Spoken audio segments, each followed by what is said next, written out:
There we go. Now we're Now live. it is. Hello, ladies and gentlemen, and welcome to your favorite 7 p.m. on the Eastern Seaboard live stream with one American and one Canadian. In full disclosure, James had to go look up what we used to say because he couldn't remember. It's been Wow, it has been a long time. let's see, 2 years. It's been 2 years. Has it really? Yeah, it says the last stream we did was 2 years ago. Wow. That is way longer than I thought. Well, I'm going to run down the chat real quick. Jackson is here. Mason is here. James from Print and Play is here. That guy sucks. 3D Medic Vince is here. Mike, never let the machines win. I'm here. Andy is here. And Uncle Ron is here. That's it. Anybody else comes in, they miss the call out. I mean, it's not like we started on time. They had plenty of time to get here. That's true. Yeah, it's absolutely true. Welcome, everybody. Sure... I'm not really expecting a high amount of traffic for this evening, but who knows? Who knows? The highest traffic comes from Canada ever since they legalized it. Hey-o. That felt political. We don't talk politics. You say that what? That's not political? I said that seems a little political and we don't talk politics. That's true. Although I do wish it stuck with the original name, right? I am going to tell everybody right now that it is 94 degrees here in Fun King Garage, and I am Fun King hot. I do have a fan running. If the noise bothers you, just let me know in the chat so I can make fun of you for being a sissy. Yeah. Your audio enjoyment is not nearly as important as our good friend Glenn not stroking out due to the heat. So. Oh my gosh! So. Well, I think they get a lot of views though. Yeah, that might. Yeah. Zach and I shot a Power Tour rap video when we got back. Not like a yo, but a wrap up. You know, WRAP. Couldn't be both. I suppose it could have been, but I'm not that talented.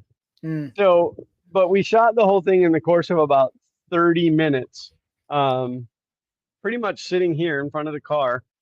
And by the time we were done, my shirt was just drenched because it was the middle of the day.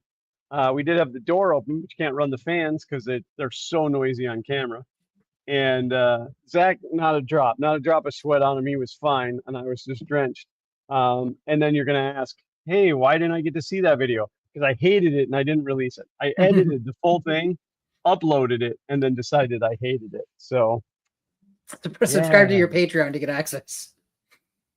You know, you have the $20 tier. You have to become my producer. Oh, I'm glad that you brought up Patreon because I want to give a huge shout out to Andy because Andy is my top Patreon supporter as well as my only Patreon supporter. But I appreciate you, Andy. I really do. He's been supporting me for a long time and just recently upped his support. So it is greatly appreciated. I tried to send him a t-shirt and he told me no. So. Well, that's because your logo sucks.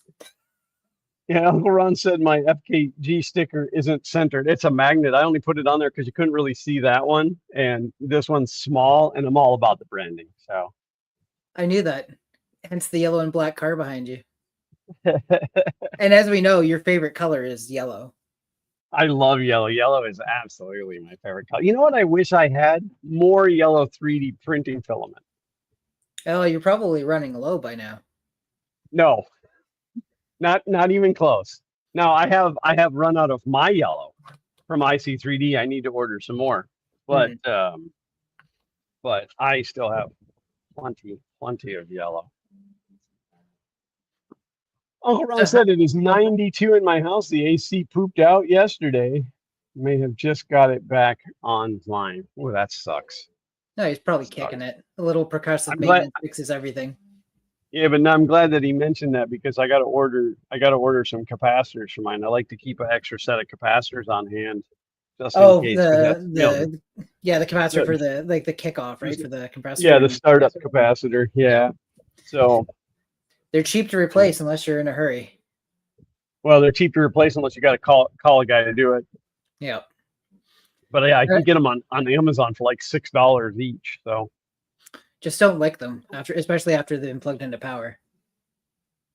I kicked the leg of my tripod.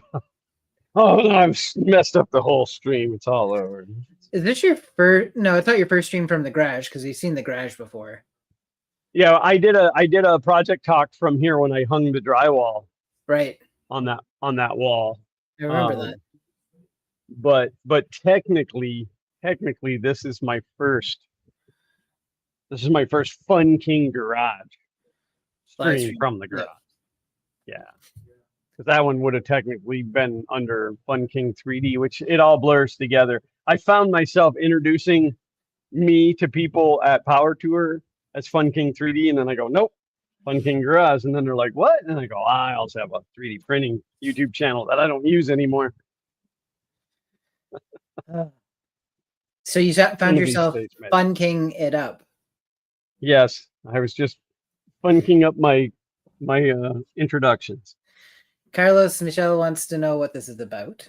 Well, we used to do a live stream back in the day, like 2 years ago, and we do 3D printing projects and the like, and car stuff. And this is our first one in 2 years, and this one we don't really know what it's about yet. We were just going to hang out and said, hey, why not invite our close friends and family on the internet? Yeah, well, and you know, like, I guess this is a great opportunity. Well, one, for us to reacquaint with each other, being that we don't talk to each other very often. But two, to let everybody know, like, James and I met through the 3D printing community 1,000 years ago. Well, it would have been in 2017, right? Yeah, that's when I got started. About 8 years ago. Yeah, and we were both starting YouTube at about the same time, and we just kind of latched onto each other to ride each other's coattails, and neither one of us have been very successful.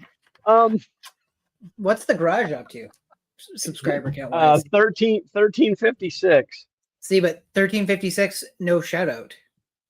No, 1356, 100% organic, just me. No ad campaigning, no bought and paid for anything, no bigger channels dragging me along. Yep. Not to say that I don't have some things in the works, but I don't know. Not like a huge channel, but huger than me. So it's Vice Group I don't know, isn't it? Well, Derek and I have been friends for a long time. Yep. So God, I haven't talked to him in a while. It's been years. He got way too big for me. So, but like there's an actual TV show. Well, multiple. Well, not anymore, because Motor Trend decided to sell all that off and shut all of it, the TV stuff down, and they let all of their TV hosts go, all the TV talent. They let them all go. So it's done now? Yep. That's too bad. So even like David Freiberger and stuff is technically unemployed. Mike Finnegan, all those guys. So now they're just off doing their own stuff, which luckily for them, like, because of the TV, I mean, David Freiberger has been in this for a long time. I mean, he was the editor of Hot Rod Magazine for a million years. And so like they already had their following before the TV. That's how they got the TV, but then the TV made them bigger, and then now they can just kind of go do whatever, which is what Finnegan has been doing for a while anyway. But I don't know. It's all good. It'll be fine. Those guys are going to make it. So Andy said it's currently 66.4 here in my house at the moment. Outside temp actually hit 80°F today. It was very nice of you to convert that for me, Andy. You know that I'm a little slow when it comes to stuff like that. James would have gotten it the other way, but at least I hope it's not 80°C. So that's awful close to boiling. We don't like it like that. Well, that's what it feels like here, boiling. And I mean, you read Carlos's comment, but welcome to this disaster. So, also for those who haven't been here before, James and I have this notorious problem for things not going right during streams, and being that this is the first one in 2 years, yep, it's It's It was a return to form. Oh yeah, I couldn't remember how to do stuff. I'm running on a laptop that I've never used for streaming before. I had to install software that I didn't have. I had to change a bunch of stuff. So there's nothing fancy. This is the only view of me you get tonight. There's no other views. If you want other views of him, you're gonna have to subscribe to him on the OnlyFans. Yeah, yeah. Oh, OnlyFans. That's what I have in this garage is OnlyFans because I can't afford air conditioning yet. The first someday. We moved into this house and literally went to turn it had heat pumps on it, and we went to switch it to heat. It fired an error, and contacted the previous owner. She's like, "Oh, you probably switched it wrong. You got to do it." And I'm like, "No, that's how we did it." So they come out and check. It's like, "Yeah, it's out of gas. It's got a leak somewhere." So he went through it. So he went through it, and he says, "Okay, I think we might have found the leak. It's holding pressure.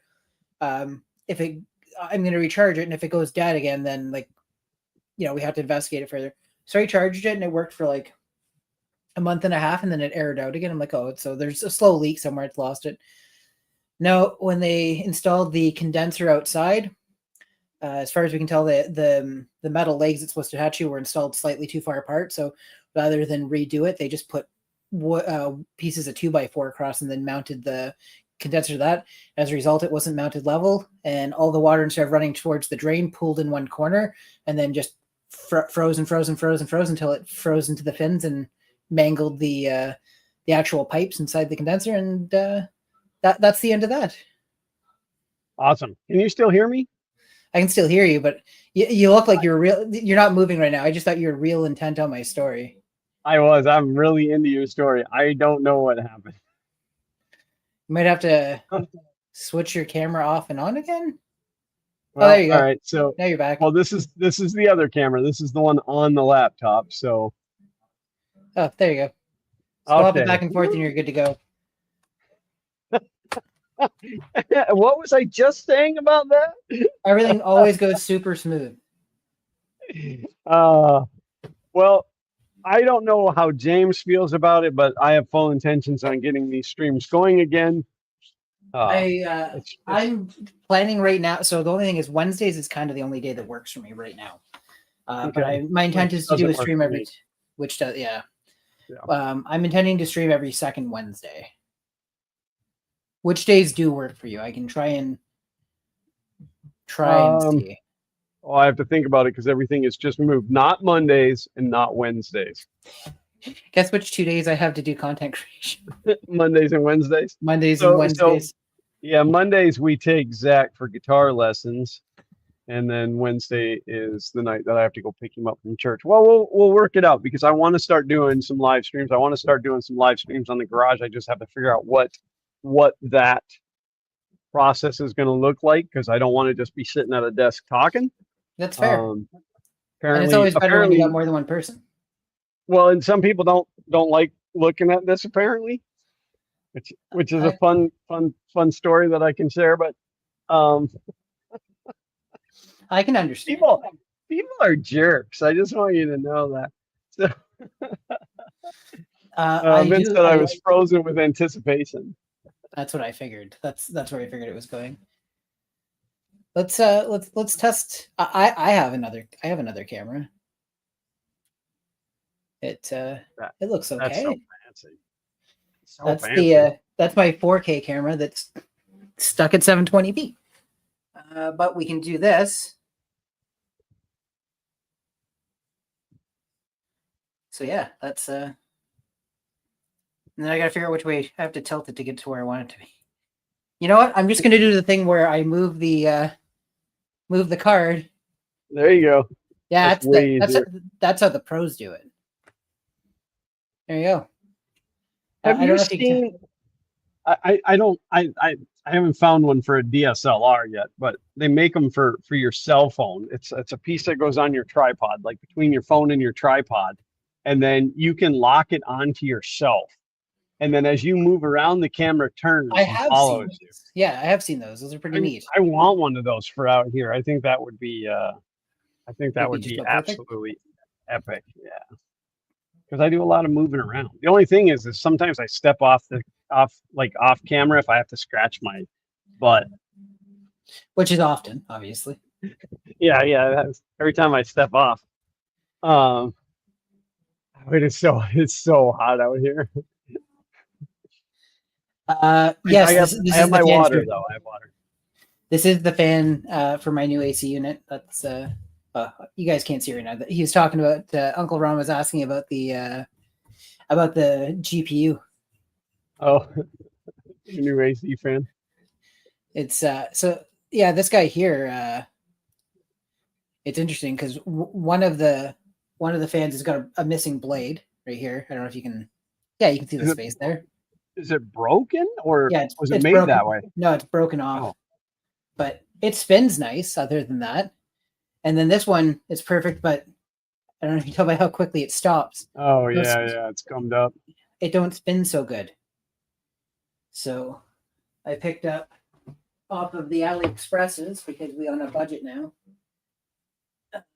Yeah, I would think the one that spins nice with it missing a blade won't spin nice for very long. Or up to speed very well. So yeah, no, I think it'll end up eating the. Wow, look at that! I didn't even know you could get replacements for those. Well, these are a fairly standard size for a bunch of different models. The only funny thing is, so there's the proper MSI logo, right? You can see it there. Right. Yeah. And let's just put the other fan over top of it and see if you can tell the difference between the original one. It's pretty spot on. And then we got the dragon over here that's actually closer, although everything's red. Oh. Well, it's just for a different model. Maybe they're not so into the branding. It could be. So I Hello, Brian Vines. Brian with a Y, Vines with an I. He's the funniest guy I know. What year is it? It is 2023.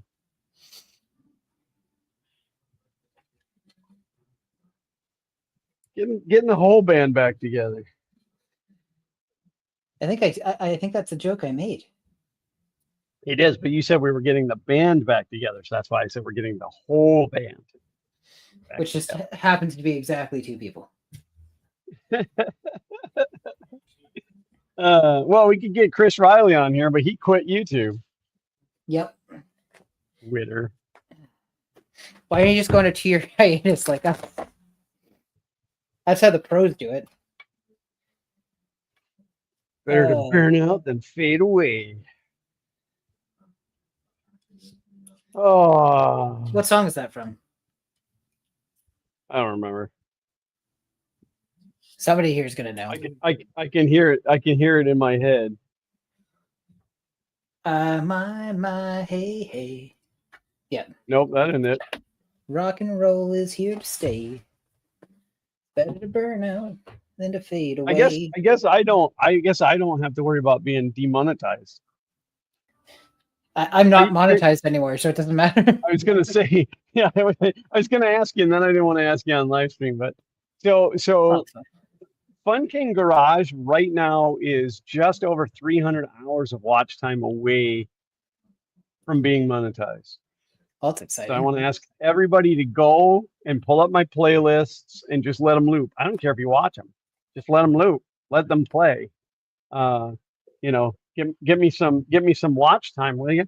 More importantly, I've seen this before, but I was looking at my analytics, and I have 1,356 subscribers, but only 15% of those who watch my videos are subscribed.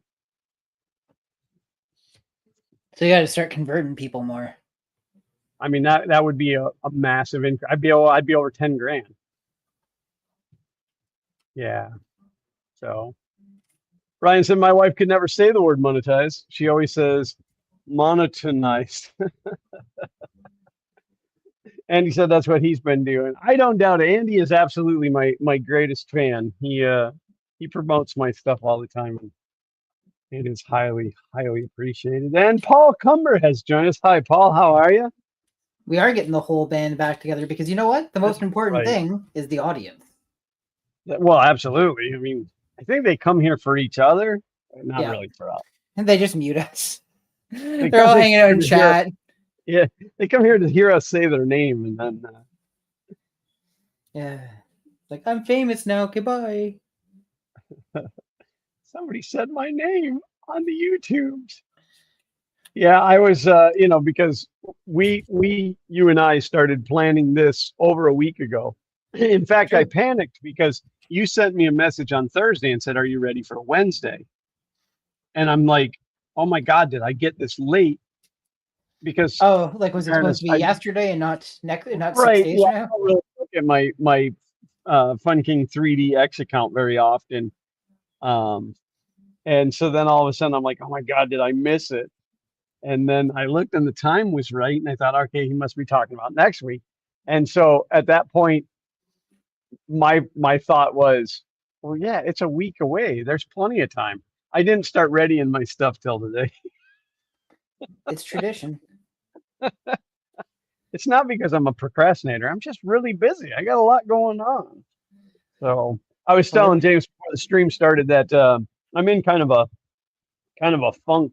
I go through it a couple of times a year, and I get what do they call it, imposter syndrome every once in a while, because I see what other people are doing, and I'm like, I guess it's a little jealousy, like I want to be there, um, and then I think to myself, what am I doing? I don't, like I'm not good at this. I mean, I'm good. I'm good at this. That's not the problem. It's just this whole YouTube thing, and it takes up so much time, and I hate editing. You guys just don't know how bad I hate editing and like how much content. In fact, I have enough content recorded right now that I can take a year off of recording. But that means I'm not out here in the garage because garage time is recording time. So if I'm going to be out here working on anything cool anyway, there's a lot of stuff I do that you guys don't get to see, just dumb maintenance stuff. And I'm working on a friend's Jeep right now it's got a phantom starting issue. You don't get to see that kind of stuff because that's not cool. So, but I mean, I have just tons and tons of footage, and now I have to go through that footage and figure out what I have to be able to show you. And I might be out here on a Saturday for 12 hours, and that camera runs for 12 hours. Then I have to sift through 12 hours of footage to find. 5 minutes worth of content that's worth putting together. Well, it's not even that. Like, I have a hard time cutting it down far enough to be in ingestible amounts. Otherwise, my videos would all be like 3 hours long. That's fair. And I've asked, and nobody answers that question of, like if I put out longer videos, would you watch them? But probably not. Not really that entertaining. Nobody wants to And tell you no. it's That's why they don't 3D. answer. I'll watch Yeah, whatever you that's put it. out. People are like, I don't know. I don't want to be honest with the guy. So I'm going to tell this story. I don't know. Um, so we're on power tour. We're We're on we're Power Tour the producing other day. we're and we're producing a video every day. So here's how that works.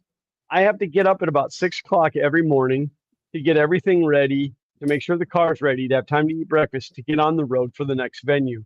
You generally leave between 7 and 8 in the morning to head to the next venue. Then you drive for multiple 6-7 hours to get to the venue. You're at the venue for however long, depending on what they have at the venue or what you're doing there, and who you're talking to, like who you run into, that kind of stuff. Then you leave. You have to go get dinner. You get back to the hotel. Then I have either stuff to do on the car, to fix whatever that day's problems were, or whatever, and then I go to the room and I edit out a video, and it takes about 2 hours to make a 15-minute power tour video, because again, it's a lot of footage to go through, but most of it is not really usable. So the reason that I tell you all of this, I'm not complaining, it's fine. Power tour is an absolute blast, and if there was another one tomorrow, I'd go. I get a comment on one of my videos, and it's in there. I think it's in day 3 if you want to go and visit it. It's by a user with the name of GE90. And that person says, and I'm going to paraphrase because I don't have it pulled up in front of me. I'm not that narcissistic. but it says something along the lines of you have to stop with the dumb jokes. They're not funny. Your your camera skills. Oh, it started with if you want to grow your YouTube channel, you need to blah blah blah. So my jokes aren't funny. My camera skills leave a lot to be desired. It moves around too much. I should just show the cars, and I should stop showing my head all the time. So, and I'll say it here again. I've said it a million times, and I know that the ones who are here that are regulars have heard me say this on multiple occasions. There is nothing you can say that will offend me. You can't hurt my feelings, like nothing. There's literally nothing you can do to offend me. So Challenge accepted. That's fine. It's fine. But I've always put the catch on there of, don't come at my family because that won't bode well. But not that I'm saying you'd come after my family, but just like taken, like, I don't know who you are.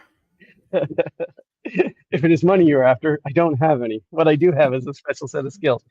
I can insult your family. I read this comment and I chuckle about it, and I share it with my wife and Zach, and so we spend the next couple of days making fun of me. And I say next couple of days, it was probably a week by the time we got through Power Tour and got home. But just picking on me about this comment about how bad my camera skills are and stuff. All of a sudden, it dawns on me, Zach shot all that footage. Oh, so this guy comes in and making slams fun of a 14-year-old. Oh my gosh, is he 14 now? Yeah, he's 14. Ugh. But I was telling my sister about this, and she's like, well, like, I hope you didn't say anything mean. And I said, no, I just said, I'm sad for you. It must be hard going through life as you.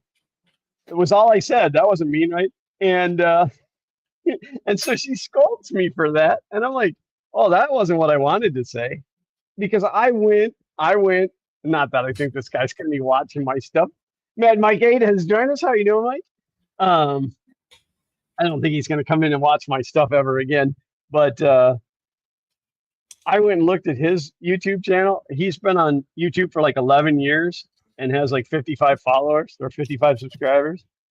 Oh, so he's got plenty of room to give you advice on how to grow your YouTube channel. And yeah, and the way that he films was absolutely horrific. And he's giving me advice on how to film. I thought it was glorious. I not turning the other cheek would just go and reply and be like, oh, looks like those who can't coach. But no, where it became really funny was when we realized that it was actually Zach that had shot all that footage. Like, I was just giving him the GoPro and turning him loose. Yeah. And he was just walking around filming because I wanted footage of what he liked to look at, as opposed to just the stuff that I wanted to look at. So that was a lot of fun. For those of you who didn't know, Xander didn't go this year. Because Xander didn't finish his schoolwork on time. So he got grounded and was left at home and didn't get to go on Power Tour. Well, it was a hard decision to make, but he's finished now, though. He's fully graduated. Uncle Ron said Xander's retiring next year. He'd probably like to. I think he's finally had enough of retail work already. Oh, is he working a retail job? He works at Best Buy. Oh, I see. Like where I used to work. Like the same store. Kayleen worked for Future Shop for quite a few years. Oh, I remember that, yeah. I mean, I don't remember working there, but I remember you telling me that. So Glenn Hogue has joined us. Glenn with one N, like a serial killer. How are you, Glenn? All the classics are coming out of the woodworks today. That's right. Man, Mike said, Glenn, I've been watching your videos on Power Tour and the Fairlane. They have been good. Just good? I'll take that. Thanks, Mike. They've been passable. much like somewhat, your car. Hey-oh. They've been somewhat tough. Oh, no, I'm not even going to go there. There's going to be a video coming about the car. Oh, I want to tell you guys. let's just say it wasn't, when the new motor went in, it wasn't what I thought it was going to be, but now it is.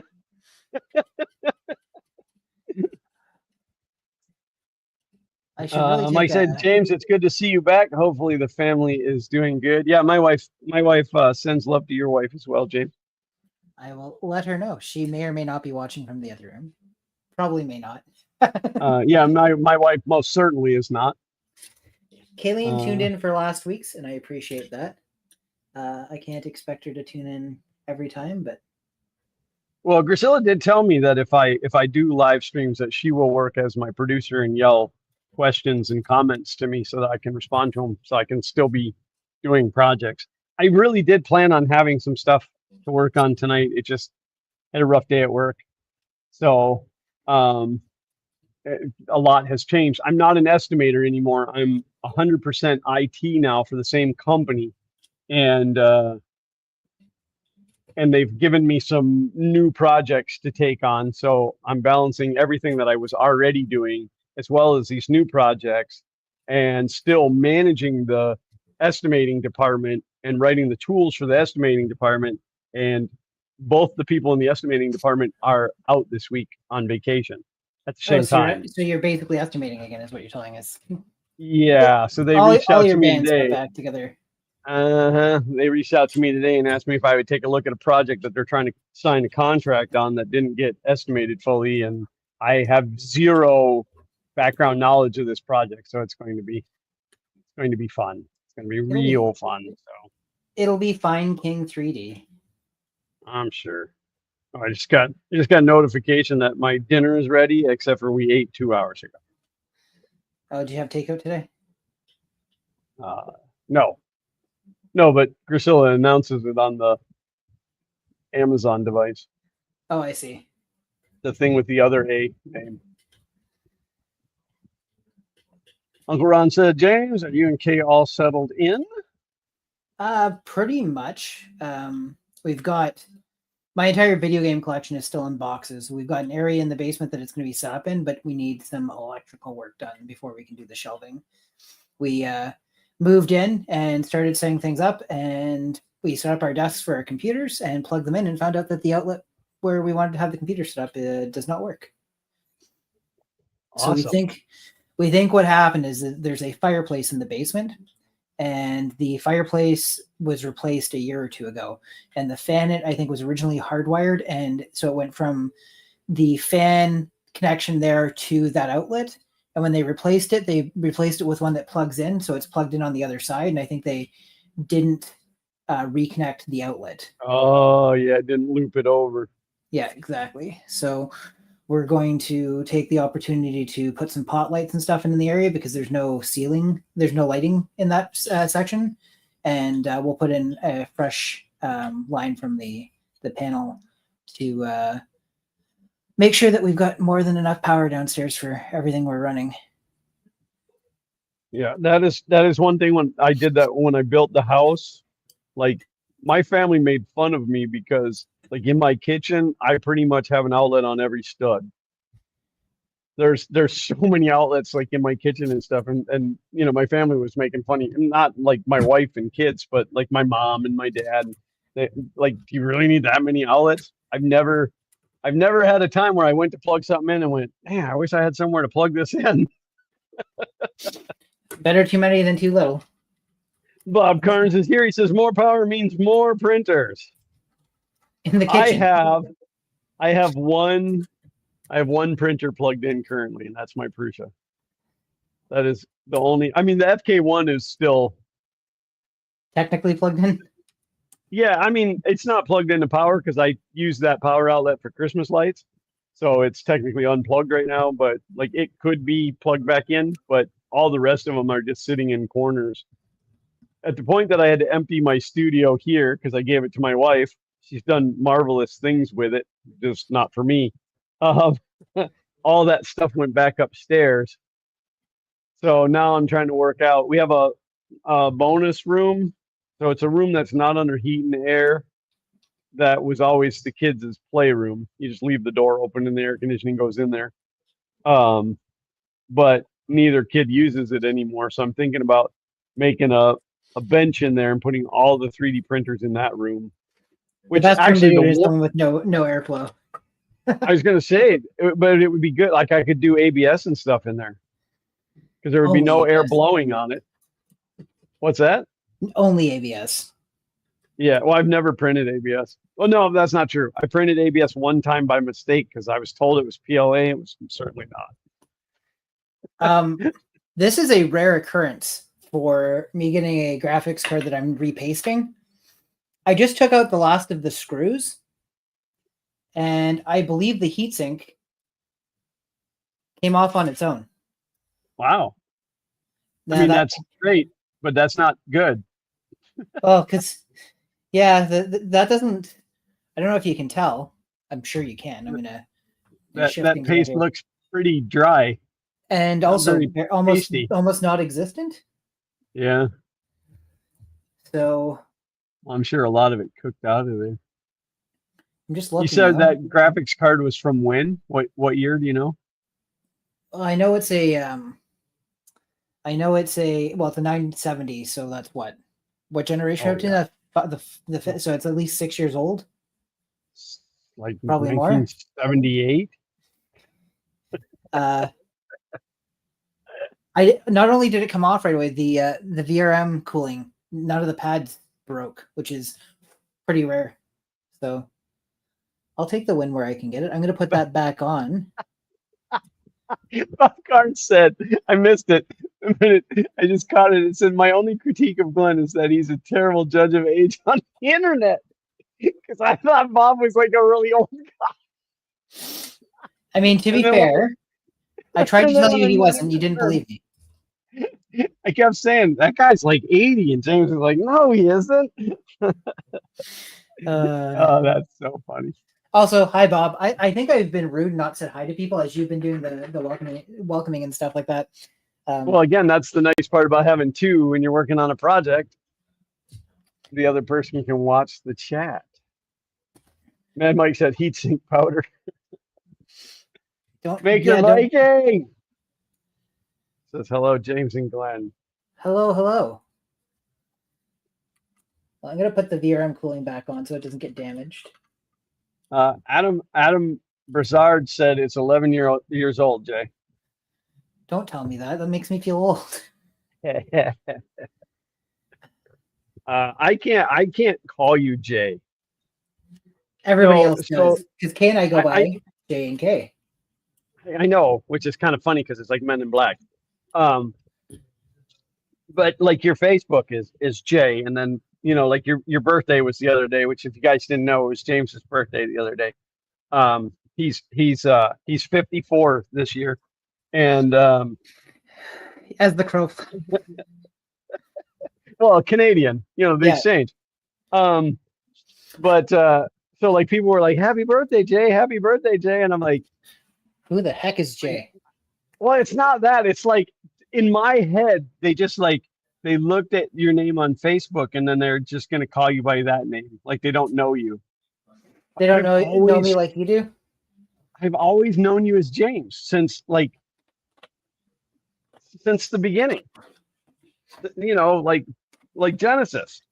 Like since that beginning. Like the Bible or like Sega? Yes, both of those. It happened about the same time, didn't it? Pretty much. Ooh, that cleaned up real nice. I gotta admit, I love when you clean a die on a device. I don't know if it's showing off how. Yeah, there you go. Oh, so super shiny. Yeah, it needs another wipe down. I thought, but like that's how much thermal compound came off of it. What do you use to clean compound off? I'm just using 99% alcohol. Yeah, that's all I use too. I just didn't know if you had like some great secret. I know some people will use Q-tips, and I'll do it if I have to get like into stuff, but I can't believe that's all. Q-tips will leave cotton behind. Now I have some they're called applicators, medical applicators, which are like a wooden thick Q-tip, and it's only on one side.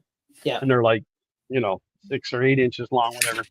I use those a lot in the garage. That cotton doesn't have a tendency to come off like a Q-tip does. Like it'll come off, but like it all comes off in one. Mainly if Yeah. you get brake cleaner on it. But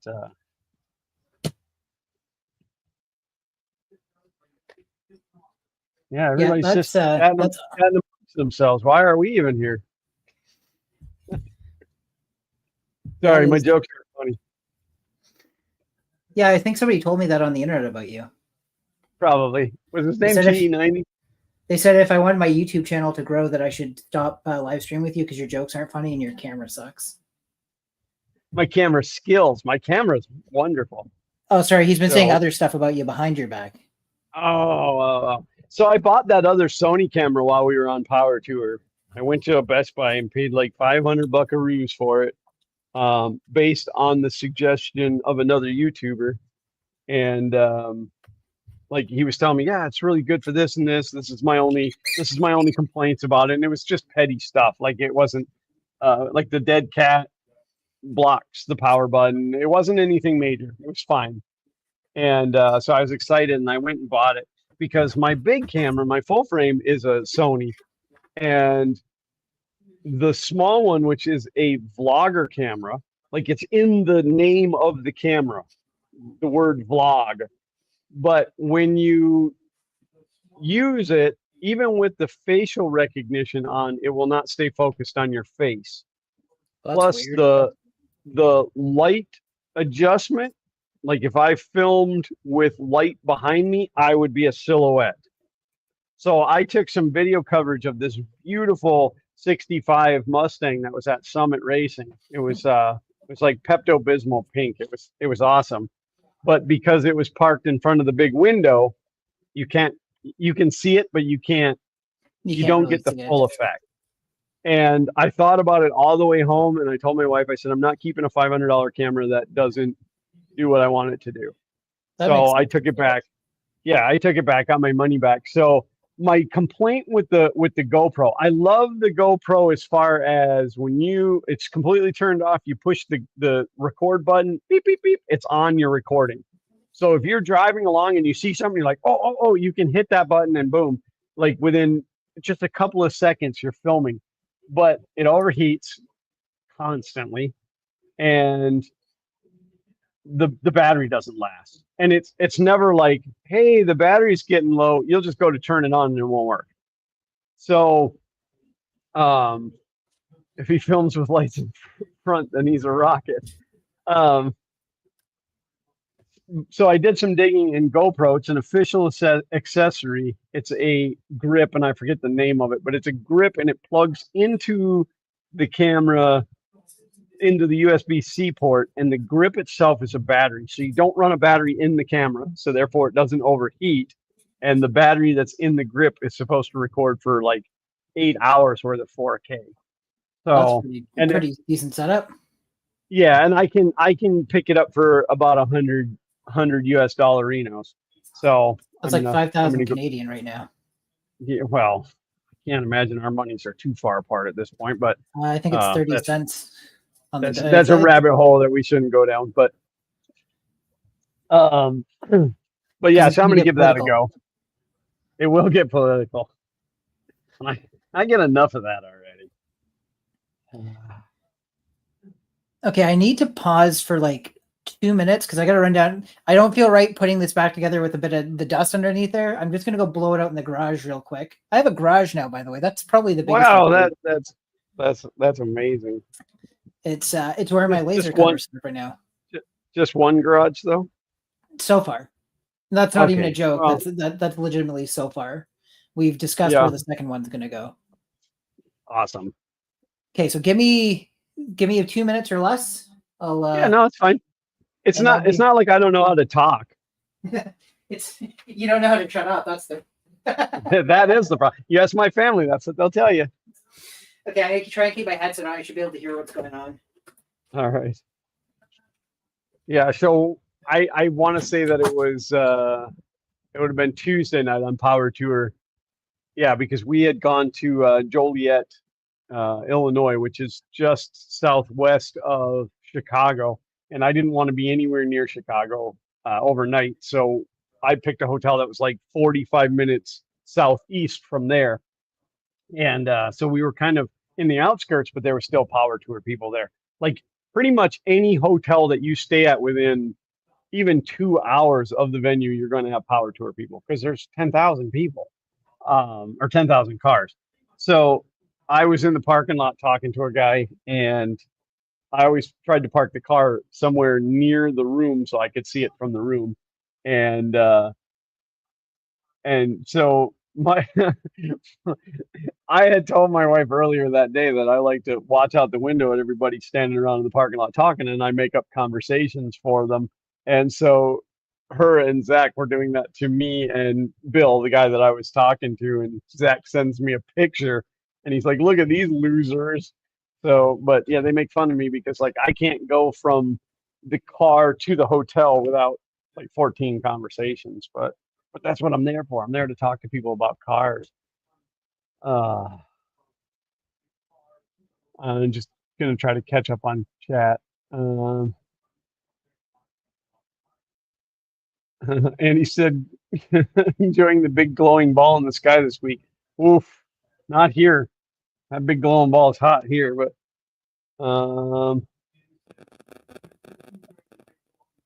picking up a little static in my headphones.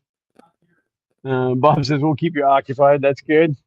How far north does a power tour go? It changes every year. I mean, it's only in the United States, but like this year it was Indiana to Illinois, back to Indiana to Michigan, and ended in Ohio. And we never know year to year where it's going to go. They will announce power tour in like late January, early February, and they'll tell you where the venues are. You don't know the route until like May, but at least then you can start booking your hotels ahead. And this year there's a lot of speculation because next year is the 100th anniversary of Route 66, which we were on Route 66 this year, going to Joliet. But they also tried to start it where it ended the year before. So this year it ended in Norwalk, Ohio, where Cedar Point is. And so some of us are hoping it pushes more towards New England, because that would be absolutely beautiful to drive up through New England. I just don't know what kind of venues are up in New England. So, but we did 3,100 miles this year. So I kind of also want it to push back to the south so that it's closer to home. So I'm back.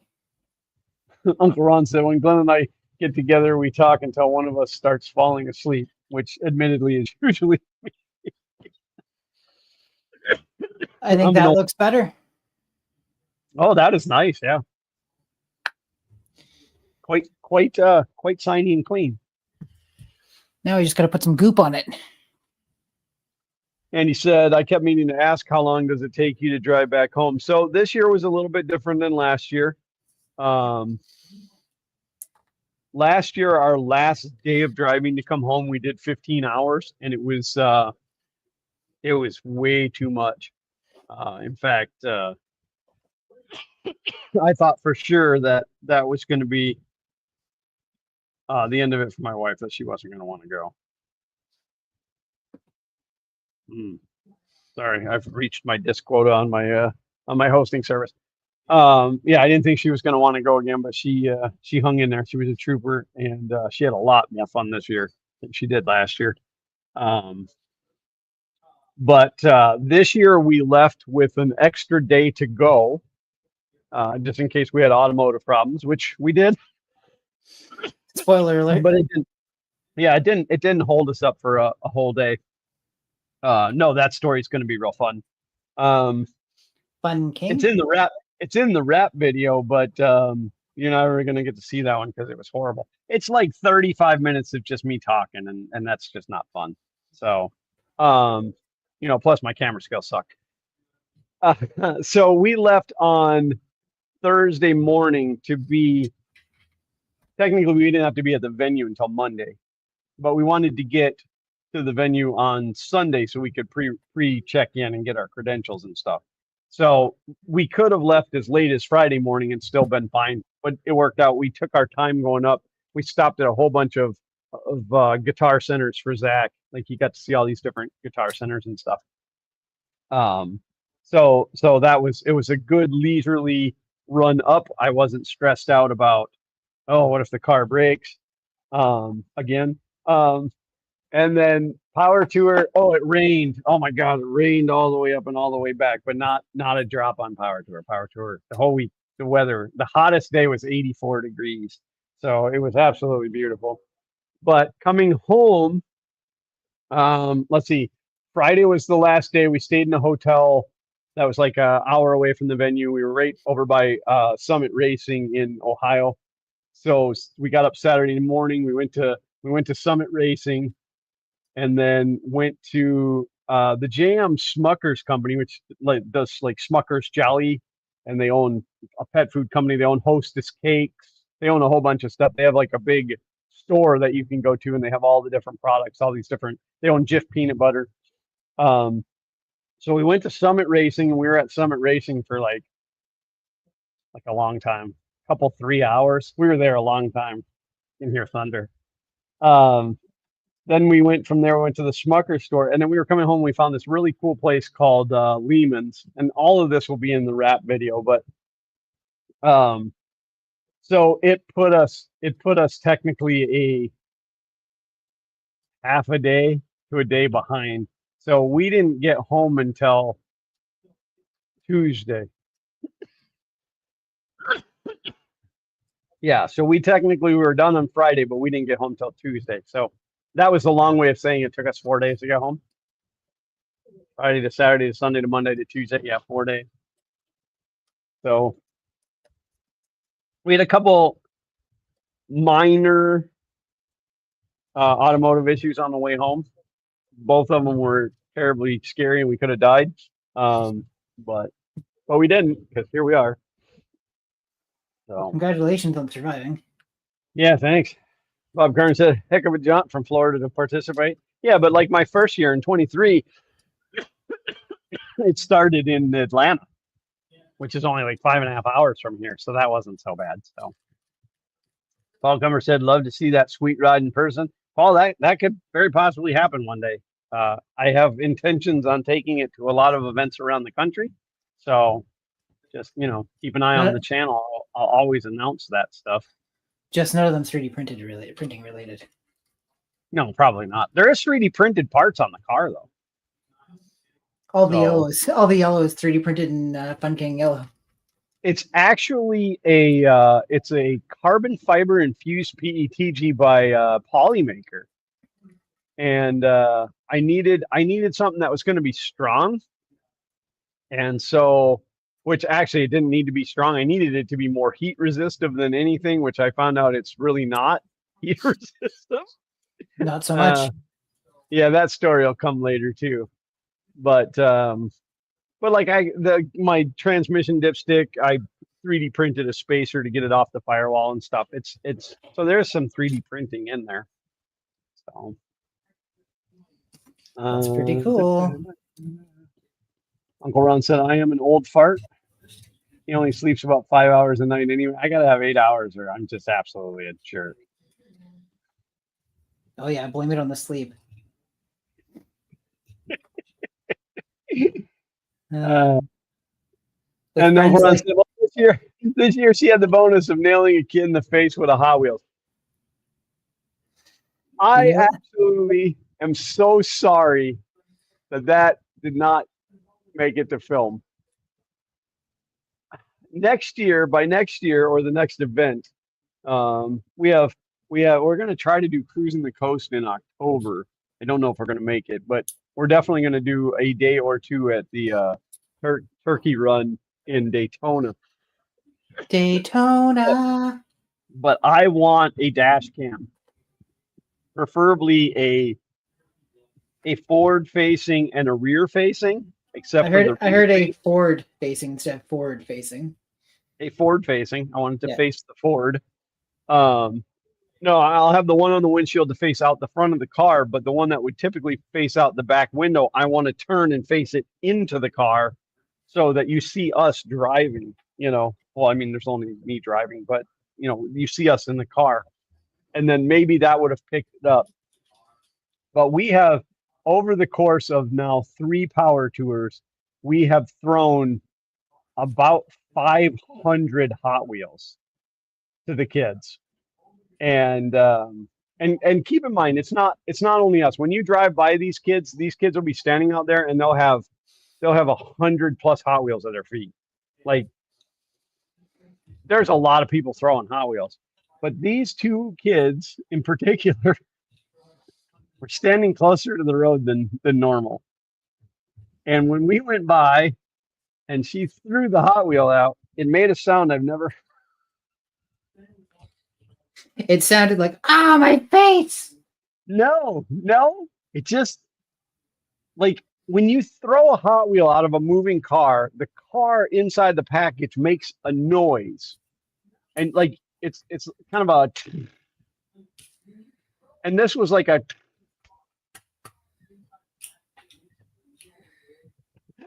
and I said, did you just hit that kid? And she goes, right in the.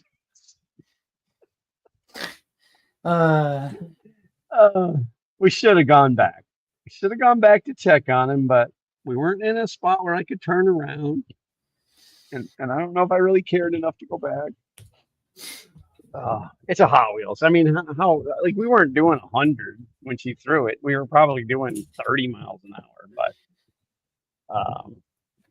it was a good time. It was but we bought more Hot Wheels while we were on Power Tour. We went to a Dollar General and bought out every one that they had. We bought like 80 of them, I think, because we had gone through everything that we brought. So yeah, but the kids get so excited. It's a lot of fun. It's a lot of fun. So I think somewhere along the line, I misplaced 2 screws. They're there. They're right there. Right there. Oh, thank you. Right there. I don't know what I could have done with them. Like, I was so careful to put everything else up here. You know what I mean? Screws are, but I'm missing 2 of the ones for the fans. Are they stuck in the old fan by chance? I checked that first. They're not there. Huh. Like stuck to the magnet or something in the fan? John Mack has joined us. Hi, John. Long Johnny time Mack. no Do see. do.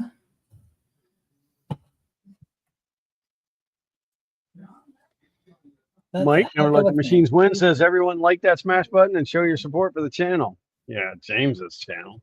Over and click it on mine. So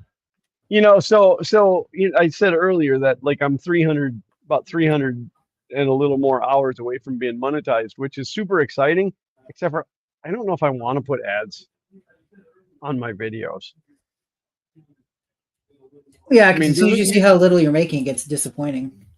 Well, and I don't want to upset the people who watch my stuff, Even though I will tell you, there's some great plugins, that some of them you can't get anymore because Google changed Chrome. I mean, I guess if you don't use Chrome, you can do it, but I unfortunately can't change out of Chrome because of some of the other stuff that I use.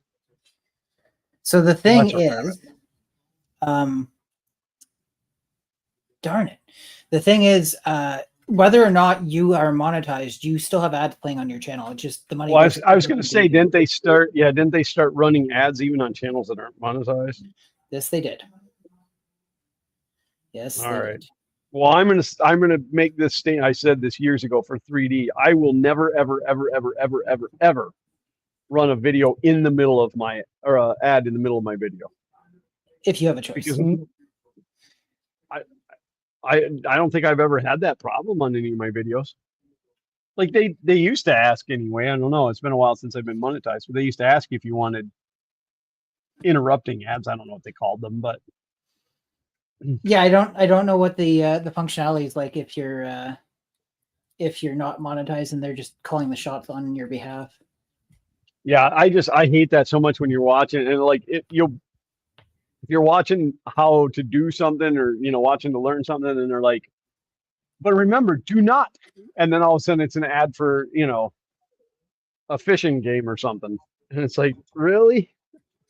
Needed to get that across there, right there, eh? Right that second. Yeah, but the only time that I see that is when I'm watching it on my phone because my computer doesn't show me any advertisements. If you're not running a Pi-hole, oh my God, you got to run a Pi-hole. Get yourself a Raspberry Pi and set up a Pi-hole. In fact, I suggest you do two so that you have a primary and a secondary DNS.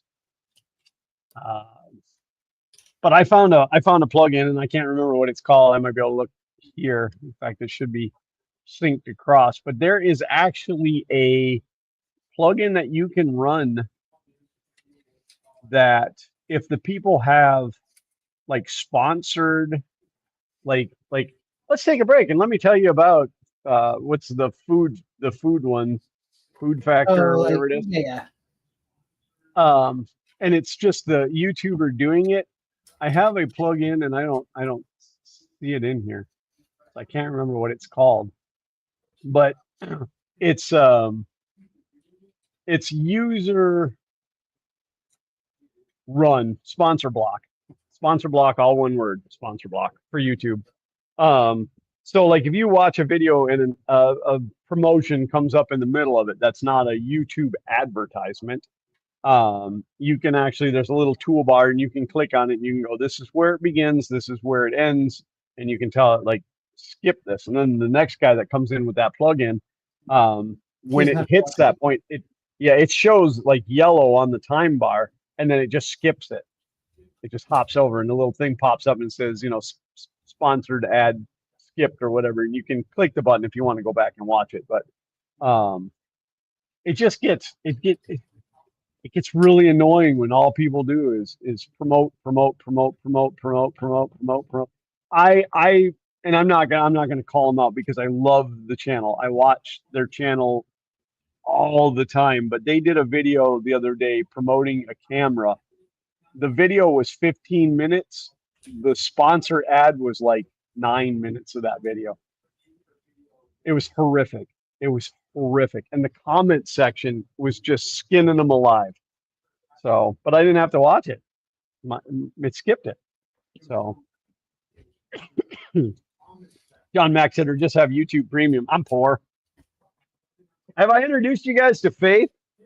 Faith is a large hole in the garage floor that I throw all my money.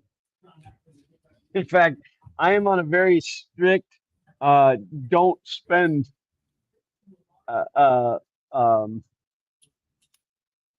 request or I guess demand at this point by the wife. We got back from Power to her, and when she looked over everything, she said, "Don't spend any more money." I said, okay. We spent $1,000 on fuel. You're all gassed up with no place to go. Yeah, no, she doesn't stay gassed up for very long. I'm only getting like 12.5 to 12 3/4 of a mile to the gallon. It would be more efficient to drive the Fummins. I mean, if it was finished. But it never will be, will it? Maybe soon. I'm running out of content on it. So I forgot to connect the little LED light that's built into here. The logo lights up on it, and I'm not taking it back apart to do it because it doesn't affect performance at all. Nobody's going to see it. Man, Mike 8 said, sorry, but I have to go. Hopefully I can stay longer next time. Good to see you folks. Bye. I don't know if you're still here, Mike, but thanks for coming. It's absolutely always appreciated. If you are watching this stream right now and you are not in the chat, at least say hi so that we know you're here. It gives us a chance to shout your name. Yeah. Welcome you into the and if you have a username that's real weird, like if your username is LNTMW, if you want to share with us your actual first name so that we can call you by that. Of course, I always call Mike by Mike, Never Let the Machines Win, because we have multiple mics. So kind of like here in my neighborhood, my direct next door neighbor, who is an amazingly awesome guy. His name is Neighbor Mike. You've seen him in some of my videos. He's the other bald guy that helps me out sometimes. just beyond him is other neighbor Mike's. I got neighbor Mike and other neighbor Mike. And then down this street, this way, a few houses, there's other neighbor Mike. And I said, if another Mike moves into this neighborhood, I'm going to have to move out. I have no more room in my life for more Mikes. No, I got enough Mikes. So John Mack said, have not seen the other Mike. There's only one Mike is on the channel. But I have learned that I can't have a sidekick in the garage or a helper, or because you can't work and not talk. And then when it comes time to edit, sometimes you have to remove those conversations, and then it makes editing real hard. When I do a video with Uncle Ron, like we're talking the whole time, and then like we talk about sensitive things, not like our feelings, but other sensitive things like money or whatever. Well, obviously you don't want to put that in the video. So editing sometimes gets hard. So you'll notice that any of the videos that I do with Uncle Ron, there's a lot of time lapse or where it just goes to music in the background.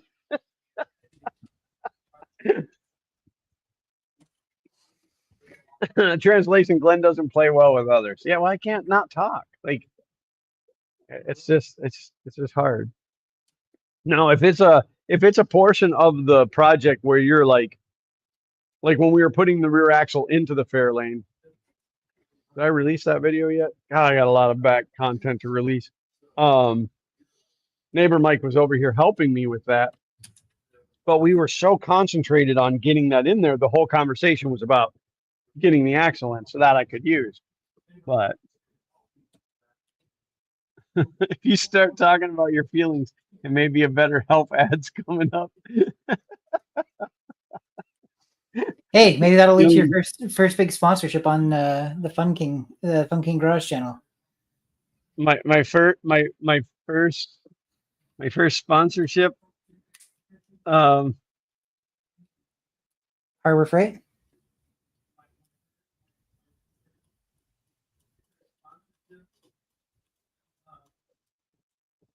There's only certain people that get a space that big on my wall.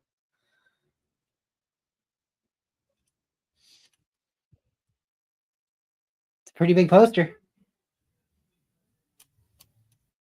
I've been buying from them guys for so long. And I don't even know how. Oh, I put in an order. I've been buying most of my stuff from them through. Well, I used to buy it through my personal email account because I didn't have the garage account, and then I was buying a lot of it through Amazon because I procrastinate and forget to order stuff until I absolutely got to have it, and then I would order it through Amazon to get it the next day. But you pay a little bit more, and so I just finally said I'd burned through all of my abrasives doing the rear axle, and I needed some, so I went directly to their website, created a new account with the garage email, and I bought an excessive amount of abrasives. The Echo thought I was talking to it. Alexa, stop. Alexa, we've talked about this. It's funny because she doesn't respond when you want her to, but then she'll respond when she's not supposed to. But yeah, so they're one of their marketing guys reached out to me, and I said, hey, just so you know, I'm not a business. I'm a YouTuber, and you know, I promoted myself, and then it's not a huge thing. Like, you know, they're not giving me all the abrasives I want, but I do get a discount. So, and it's not even dependent on you guys going and buying. But if you buy sandpaper or flap discs or whatever, Benchmark abrasives, man, this stuff. I bought a 36 grit belt for my. It's a wood belt sander, like a bench belt sander, but that thing it just chews metal like amazingly. So, and I can't say not a sponsor, but I will tell you there are a lot of products that I use that I will always promote, even though they're not a sponsor. Just if a product does me good, then I let people know about it because I don't want that company to ever go out of business. So, like NOCO jump starter boxes and battery chargers, NOCO. Those guys, that thing is amazing. That saved my butt last year. I used it like a car battery and drove like an extra 8 miles to get to the O'Reillys.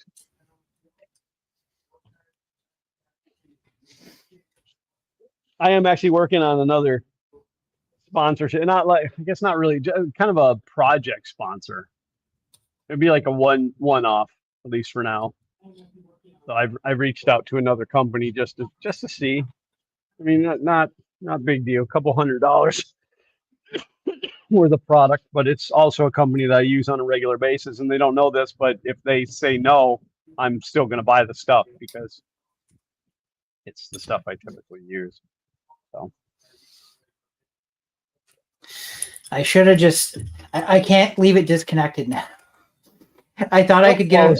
I thought I could just be like, oh, it's not going to bother me. It's going to bother me. It's going to bother you. Yeah. And it took. And I know you're not supposed to, like, once you put the thermal paste on, and it's married. Oh, it's fine. It's still wet. It's still wet enough. Paul Cumber is ducking out. Thank you for being here, Paul. It's a pleasure. Thanks, as always. For a second, I was like, did it sound like I'm thanking Paul for leaving? Thanks for getting out, Paul. No, Paul is good. He likes to leave comments on my videos. He reaches out to me randomly. My cough has returned. I got rid of it for a while. It is acid reflux related. Well, it's acid reflux related, and I was taking a PPI for it, and then I read up on how bad those are for you. So I stopped taking them. I'll deal with the cough until I can come up with a better solution. There we go. So fancy. It actually looks good with the red stickers. Yeah, it's not bad. Matches not quite, but it's close enough. Yeah. Well, it looks perfect from camera. Like good from far, but far from good. Right. Now I just have to hope I didn't break it because I flexed the board a little bit to get that connector back on. It'll be fine. You'll be fine. Or it won't. Those are the two options, but I've accepted that it's going to be one of the two. So I have a central vac in my house. Sucks. Yeah, don't ever put a central vac in your house. People said, like, oh, if you put in a central vacuum, you got to drag this 30-foot hose around. And I thought, I don't care. My wife vacuums. Huh. But that's there are times where it is super convenient, but there are times when it's not so super convenient.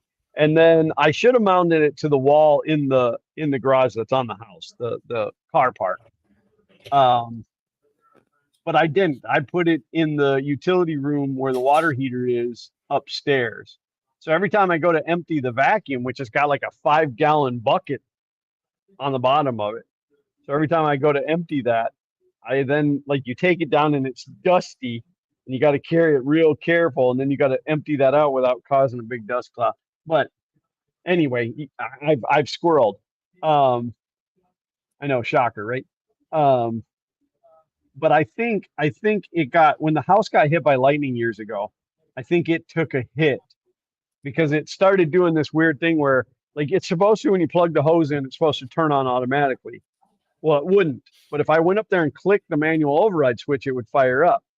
So then I thought, well, it probably just burned the contacts in the relay. It's a low voltage wire that runs to each port. And all it is, it's 2 spring nubbies, and there's a metal band on the hose. And when you plug it in, it shorts those 2 out and it starts upstairs. So I'm thinking in my head, there's power running through that. It runs back. It closes a relay. That relay then powers up the motor, right? So either the relay shot or there's a break in the wire somewhere along there. Well, but it's every port, and there's like 7 or 8 of them through the house. So, well, I mean, I guess I'm thinking, but probably not that they're wired in series, but they're all probably wired in parallel. That would make more sense. Parallel, right? So I finally relay shot. Yeah, well, and then the other day it was so hot out here, and I didn't feel like being out here. I don't think I said this. I think I told you before the stream, but I've been fighting motivation. I've been kind of in a slump and not wanting to really do anything now that I don't have a deadline. But so I thought, well, I'm going to work on the vac. So So I went in, I pulled it down off the wall, disconnected all the pipes, take it down off the wall. I take it apart. There's no relay. That central vacuum has a PIC microcontroller in it. Why would a central vacuum have a PIC controller in it? Like, I pulled the board, I'm looking at it and it's got headers and stuff on it, and I look up the chip and it's a PIC controller, and I'm like, I can't imagine why, unless there's like a built-in delay that, like, you plug it in, it doesn't fire the motor over right away, and then instead of a relay, it uses a MOSFET. Which, I mean, that MOSFET could technically be bad. I haven't really looked at the schematic. There's not a schematic, but I'm gonna have to like pin out the board. But it's $100 for a new one. That's dumb. Yeah, well, the vacuum's like $500, but they don't make it anymore, and they don't make that board anymore. So it's like the ones that are out there are all that's out there. And so it's like one side of me is like, just buy the board and be done with it. And the other side of me is like, I could design and build my own that just uses a relay. I don't know. It's crazy. Yeah, because you can pick up a relay that would handle that voltage for like $14 and then just wire it in. Yeah. Yes. Super easy. Well, in fact, I could just, I mean, if you wanted to, you could use the relay to trip the MOSFET. I don't know. Ain't no kill like overkill. Just have it always on and use a smart switch and miss A to control it. That's actually not a bad idea. Dang, John, that's not a bad idea at all. I could say A, turn on the central vac, and dang it, I like that. I like that a lot. I just put a smart outlet on there. Okay, so now what you got to do, since we're talking overkill, you get corrugated pipe and you run it underneath all your floors and in the perimeter, and then you connect all of that up to the shop vac thing. So you say, Miss A, turn on the shop vac, and it cleans all your rooms simultaneously in one shot. Of course, you're gonna have to upgrade the motor to get enough suction out of it to be able to do that. Yeah, yeah. So we have in the kitchen, there's it's a sweep pan down in the toe kick, and there's a little thing that you kick with your foot, and it flips open and turns on, and then you can just sweep your crap into it. So that works pretty well, and all the rest of them are hose ports. But I think John's got He's got the magic recipe. That might be. I might even have a smart outlet already. The only thing is it wouldn't matter. I was gonna say it's a single, it's a dedicated outlet, but it doesn't matter. Oh, I like that. Good call, John. I think you nailed it. 5 out of 7, the perfect answer.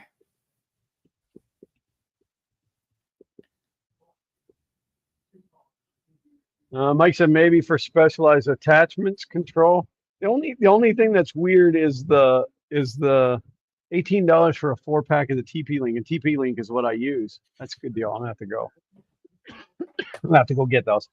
The power head one, you have to plug it in, but you also have to plug it into an outlet to run the motor in the power head. That's the only special thing. So, but I like that a lot better than spending $100 on a control board that could be spying on.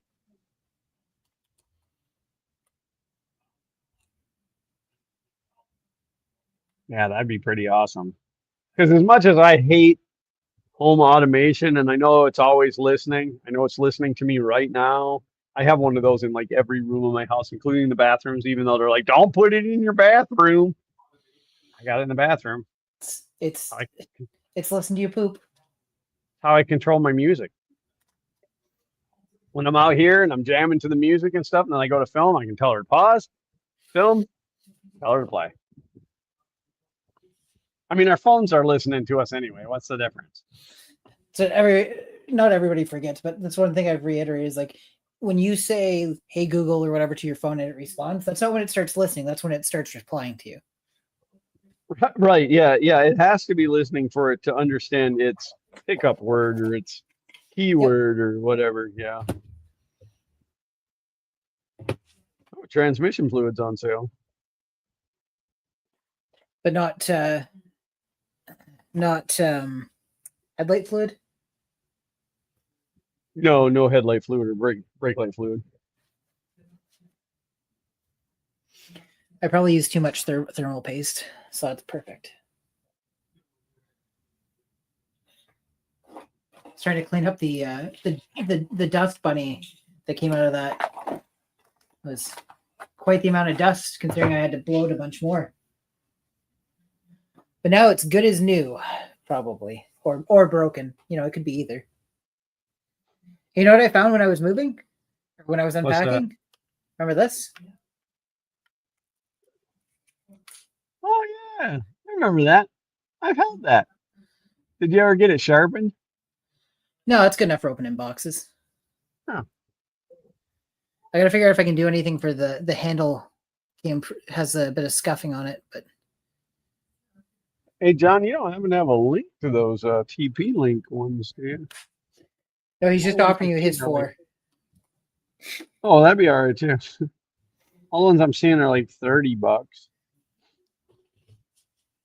If it's is the plug-in kind or the kind where you actually like replace the outlet, because I'm good with either one. I've been using the plug-in TP-Link ones. We there's no electricity in our shed, so I ran an extension cord from the backyard plug into the shed and put a space heater. And I bought one that was properly gauged to be able to handle 1500 watts. And I put a TP-Link switch at the end of it so that we could turn the heater on and off remotely during the winter. So if I had to go out there for something, I could heat it up for 20 minutes before I had to go in. Before you had to go in there? Yeah.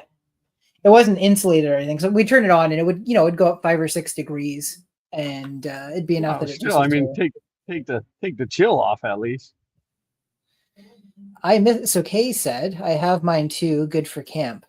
And I don't know what we were talking about when she said that.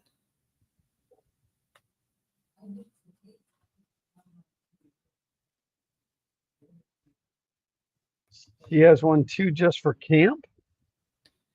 I have mine too, good for camp. Were we talking about water bottle or something? Oh, her knife. She has remember she got the Ouija board one. Oh, that's right, yeah. Yeah. I feel bad. Bob knew exactly what she was talking about. That's why we let you guys stay. Oh, well, she posted pictures of the knives in the chat. Yep. That's how I figured it out. Emojis, yeah. Sent to you on X. Thank you, John. I appreciate it. I like to be spoon-fed. It is getting quite warm in here. There's no air conditioning in this room. I don't want to hear it. I don't want to hear it. Is it quite 92? Let me see. Let me see if I can figure that out. You want me to look at my Canadian scale? It's about 36. It's probably above 30 in here right now. I'd take 30. That's only like 82 degrees. I mean, it helps having the fan blowing on my crotch, but nobody's going to get that because we talked about that before the stream. I had a fan sitting up on the thing blowing on me, but James said it was causing a warble in my microphone. So I moved it down to just blow under the table. It says it's 20 degrees in my room. I do not believe that is at all true because I don't sweat for 20 degrees. We sleep with 20 degrees, so. According to the temperature on my computer, it's 54 degrees in here. Well, I mean, you might just be like so super excited to be, Do you see how red my face is? Well, I got a little on my screen. I got a little bit of that tomato action happening. See? Oh yeah. You're all worked up.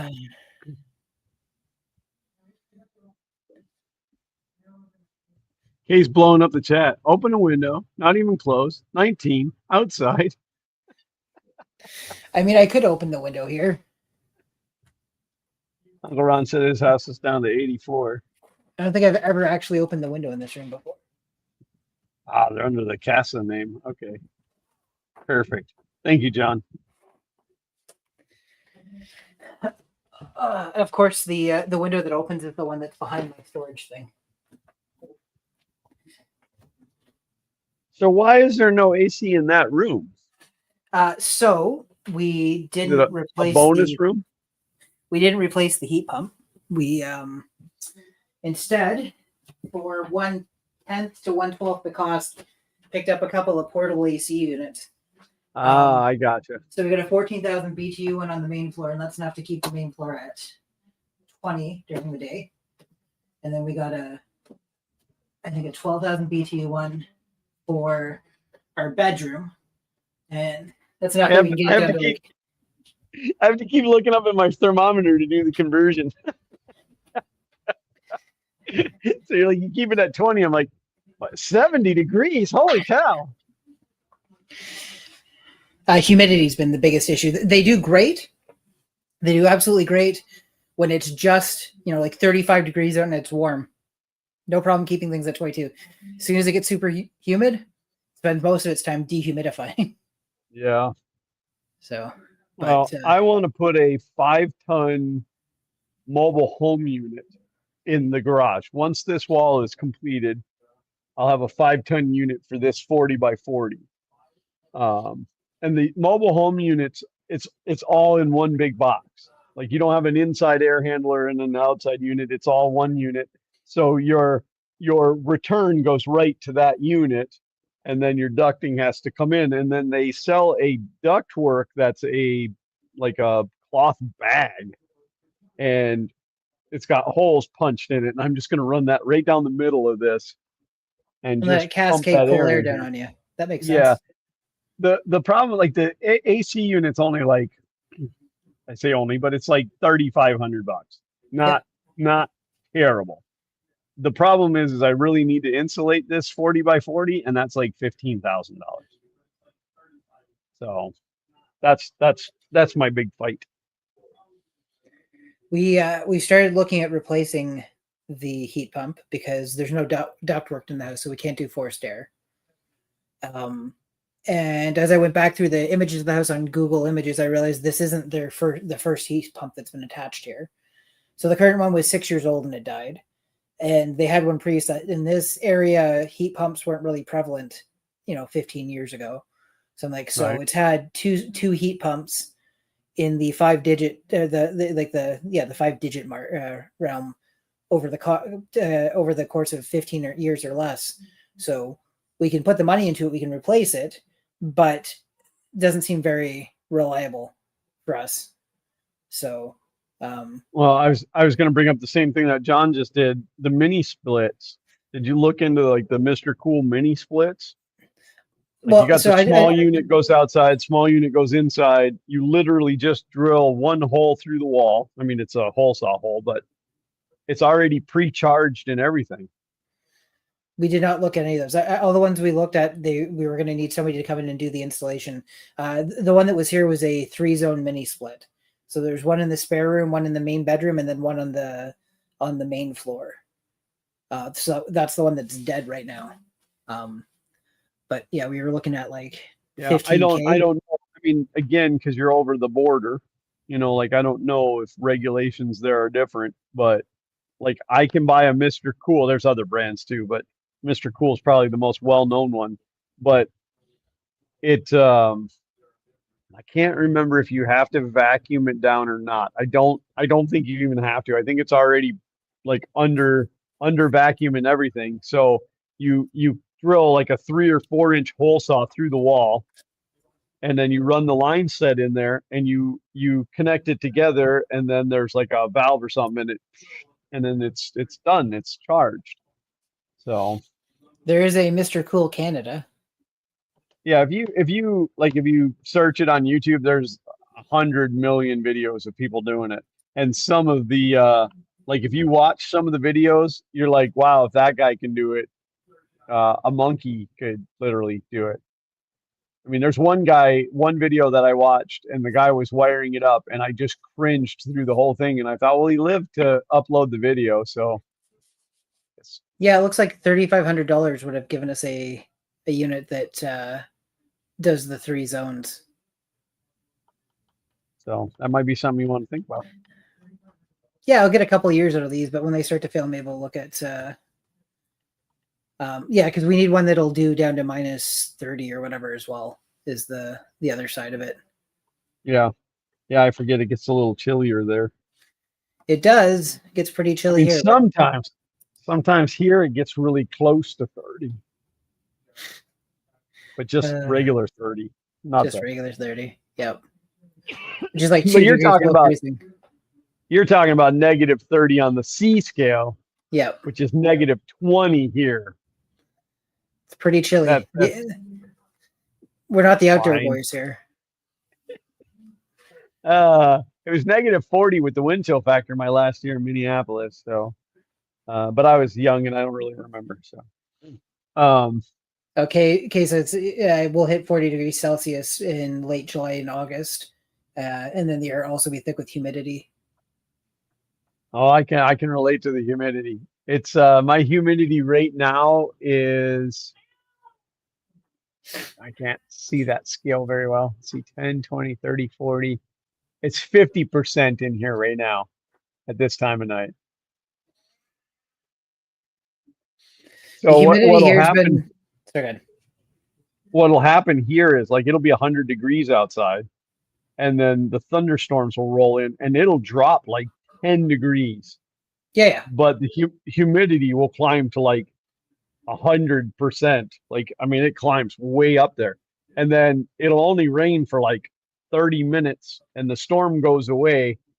And all of a sudden the temperature creeps back up to the 100 and the humidity doesn't drop. Yeah, the humidity's been with the air conditioners running, it's been sticking around 50%, but yeah, that's a lot though. It's a lot. I don't know. So my wife is I don't know how to put this gently. She's at that point in her lifetime where she's hot all the time. And it's really bad at night for sleeping. So I bought her one of those bed fans. In fact, I promoted it on here years ago. And that was a great savior for her because it blows air under the sheets.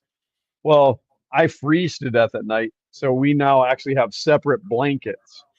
And then she balls hers up in the middle. So it creates like a border. But she was still running hot at night. So I put a programmable thermostat. We have multiple zones in the house. Upstairs is one zone. The whole bottom is one zone, except our bedroom is a separate zone. So I put a programmable thermostat in the bedroom, and at bedtime I crank the air conditioning down like 12 degrees colder, which I'm cheap, so it kills me knowing what it's doing to the electric bill, but it makes the wife happy, so it's okay. Happy wife, happy life. That's right. Mike said shorts, t-shirt, and sandals weather. Yeah, here you can't put on much more than that, except for I don't wear sandals. Always in shorts though. I brought a sweatshirt with me on Power Tour, and there was one morning that I did wear it. In fact, it's in one of the videos. I was wearing my sweatshirt, but I took it out and I put it on, and Priscilla said to me, she goes, "How did you get that in your suitcase?" Because we only had little duffel bags, and I'm like, I made room for it. I knew I was going to need it at least one. And she's like, all I brought was tank tops because it was so hot last year. But it wasn't bad. It was fine. So the truck needed to go in for some work last week. It had upper and lower ball joint on the passenger side. Okay. And the way my luck has always worked is that there's usually bad luck in threes. So the Friday it was ready for pickup, and I drove the Challenger to work that day.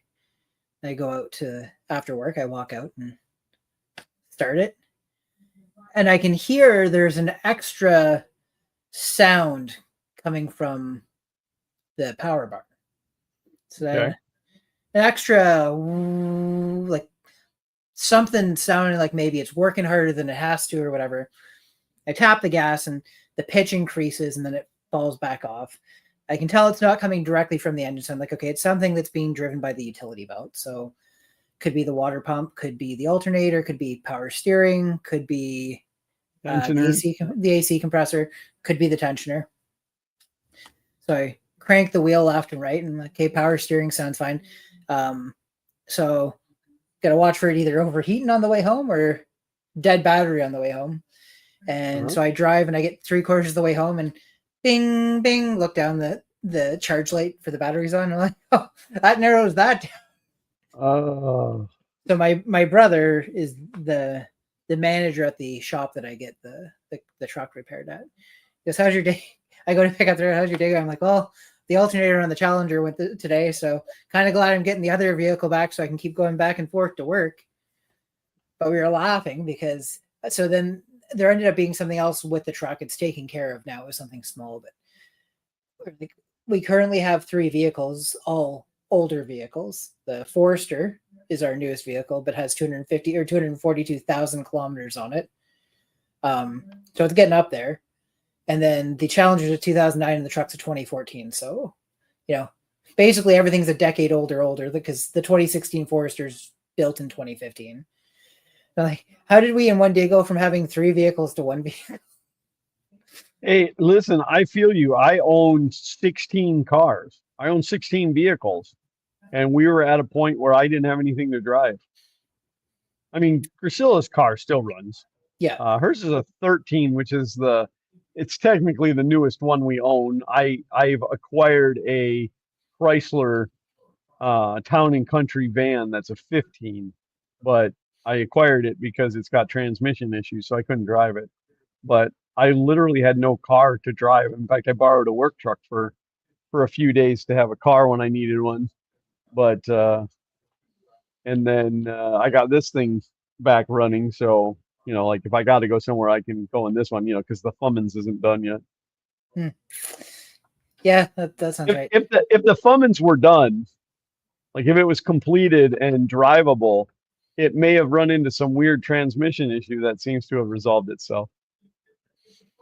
I guess so. I acquired the Challenger after our last live stream, so I haven't discussed it at all on chat. But I picked it up. I got a good deal on it. But there's some unknown stuff about it. Mostly the big one was it uses a timing belt, not a chain, and it's 16 years old. And we had no knowledge as to whether or not it had been done. So a month or 2 after I got it, I decided, you know what, I'm going to do it myself. The reason I bought an older car too is because I wanted to do the work myself. So buddy of mine when we were living near Ottawa, he had a garage, brought it in there and stripped the front end down, got the timing belt changed. It was, other than it being time consuming, it was a lot easier than I thought it was going to be. Well, rear wheel drive car makes a big difference too. Yeah, well, I mean, you've got more room up front first of all, but you still have to pull out the fan and we didn't end up having to take the front bumper off or anything like that. And the only thing that went wrong was one of the so there's the casing that goes over the belt and all that stuff in the front. The timing cover. Yep. Yeah, exactly. And there's 18 bolts around it, and one of the 18 bolts snapped. Oh, it's fine. You got 17 more, no problem. Well, and the thing is, they're holding. It's a shield. It's not holding anything else in place. It's not like it's right. It's not oil filled because it's a belt, not a chain. So it's a dry. Yeah. It's a dry chamber. Yeah. It's just to keep dust and fingers out of there. So we get it done, and I started it before we put it back together. It's just I hand cranked it over, made sure there was no spot where it grabbed or ever. Then started it before everything else was put back on. It started, ran fine. And so I think it was 3 or 4 in the afternoon we finished it. And Bowser is crying outside the door. That's the arm of Kayleen right there. And the hand of Kayleen. Hi, Kay. And there's you can't hear me because you got because yeah, I'm using headphones. Anyways, so we take the car off of the jack stand, and I put it into reverse to back it out, and it goes, and it's good. And anyways, I remember you saying something about that. So very clearly the transmission. There's no sound or problem coming from the engine, but you can hear it. And so I talked to my brother. He's like, "You sure?" Because we did, I think we did an oil change on it. Anyways, he's like, "You sure you didn't accidentally like drain the?" I'm like, "No, we didn't. We didn't touch the transmission. We weren't even close to it. It's fine." Anyways, so we take the fluid out of the transmission and we put fresh stuff into it. We don't have what we need to flush it, but I'm like, at least swap it. Don't ever flush a transmission. You'll cause more problems than you'll fix. Well, because you never know what you're going to knock loose. Exactly. Yeah. So drain out what we can, put in back in what they say is the safe amount, because I don't have everything I need to be able to. Hello. Oh, you don't.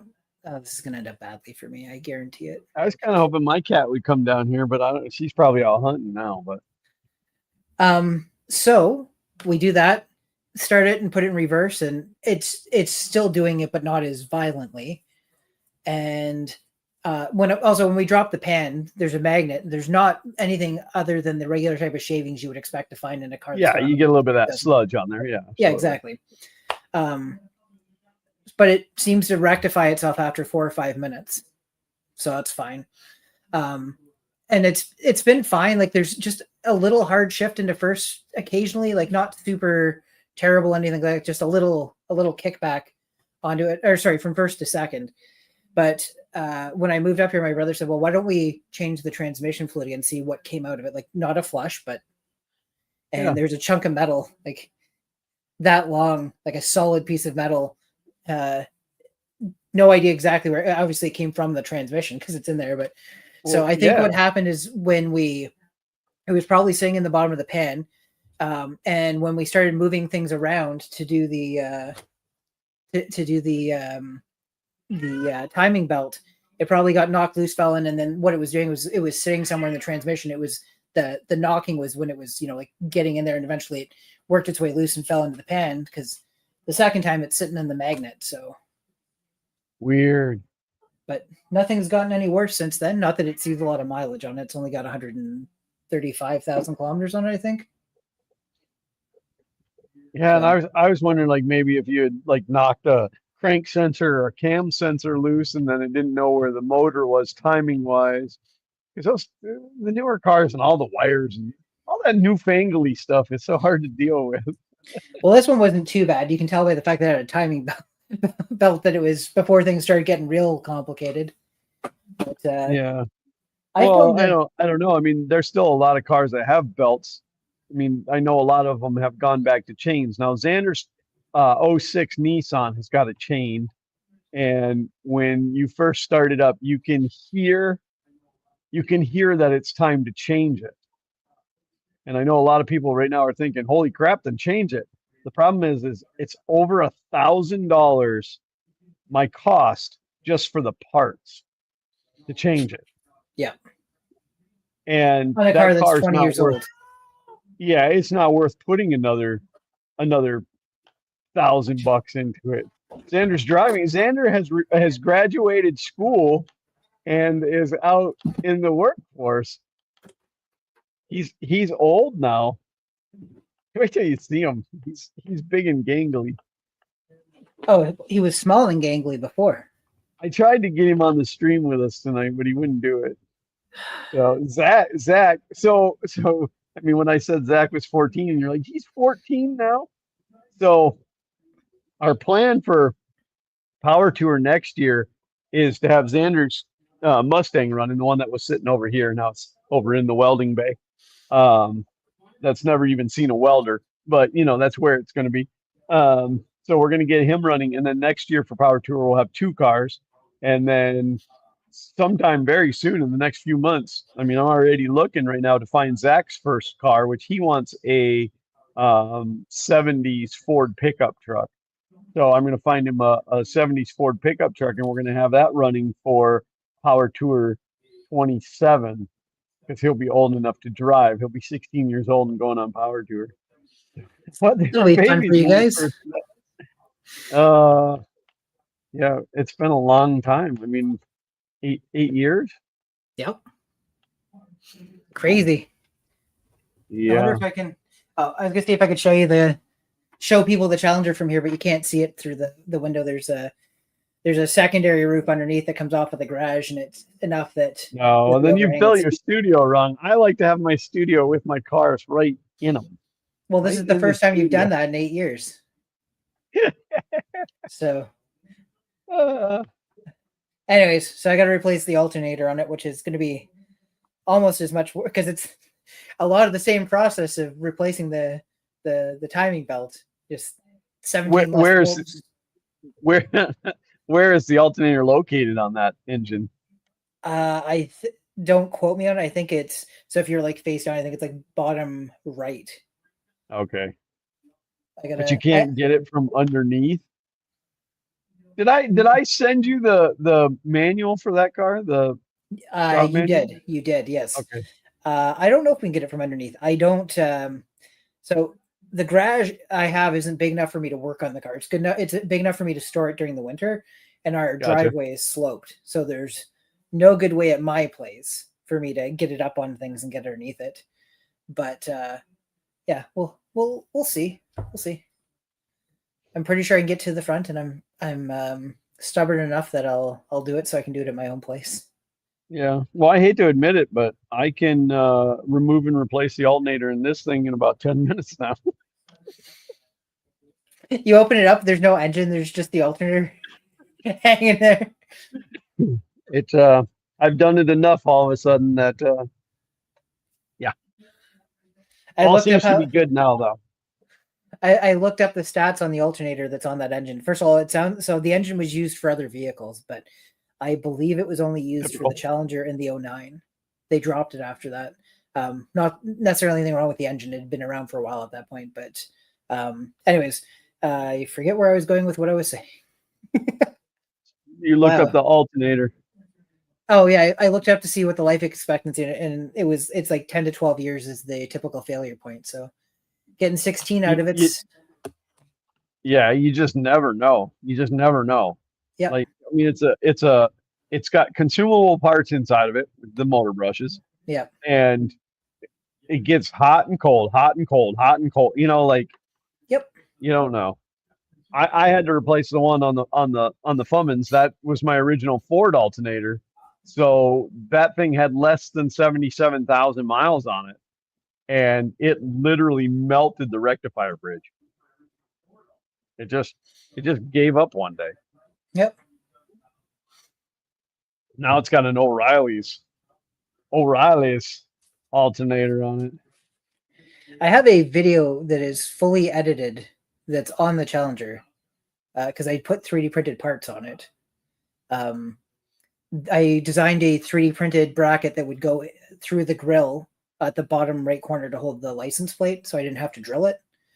And when I got it, the original radio and the plastic molding around it was damaged. I think the person had a air freshener, one of the ones that has oil in it, and it leaked.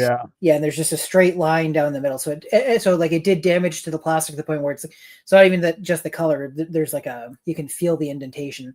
Yeah, it melts the plastic. Yeah, so I started looking at buying the replacement panel, and the replacement panel even used on eBay was going to be like $300. So not aftermarket, like what is that? Not Metra. There's a company that makes all the aftermarket radio. Oh, so where the radios. Sorry. Yeah, like if you were going to put in an aftermarket radio. I was trying to think if I still had a bag because I bought one for. So Xander's Nissan, the radio was all part of like the air conditioning controls and everything. Where this was this single unit. Yeah. So they make a faceplate that goes on there, and then there's a wiring harness that adapts in between. So you pretty much just abandon the factory radio. Like all the knobs and stuff are still there. But so in my case, I bought a Pioneer deck that fits in, and then there's a mounting kit for the car, and then it's the same type of thing where you get the wiring harness, so you put the two together and connect it. But rather than ordering the replacement plastic piece, I found somebody makes a carbon fiber insert that adheres to the original one. okay. So I ordered one of those because it was like $40. I'm like, okay, it covers it up, and it actually, it's interesting how because it's an 09, but just covering up this because it was just that like that typical like plastic silver color. The silver plastic, yeah. Yeah. Just covering that made the front of it well, that coupled with the new touchscreen made it feel like it's like 10 years newer. But it shows up, and it's the one for the model up from mine that has heated seats, so it's got cutouts where the switches are supposed to be. So I cut out the plastic behind that and did 3D printed inserts, one with a USB port and one with an on-off switch.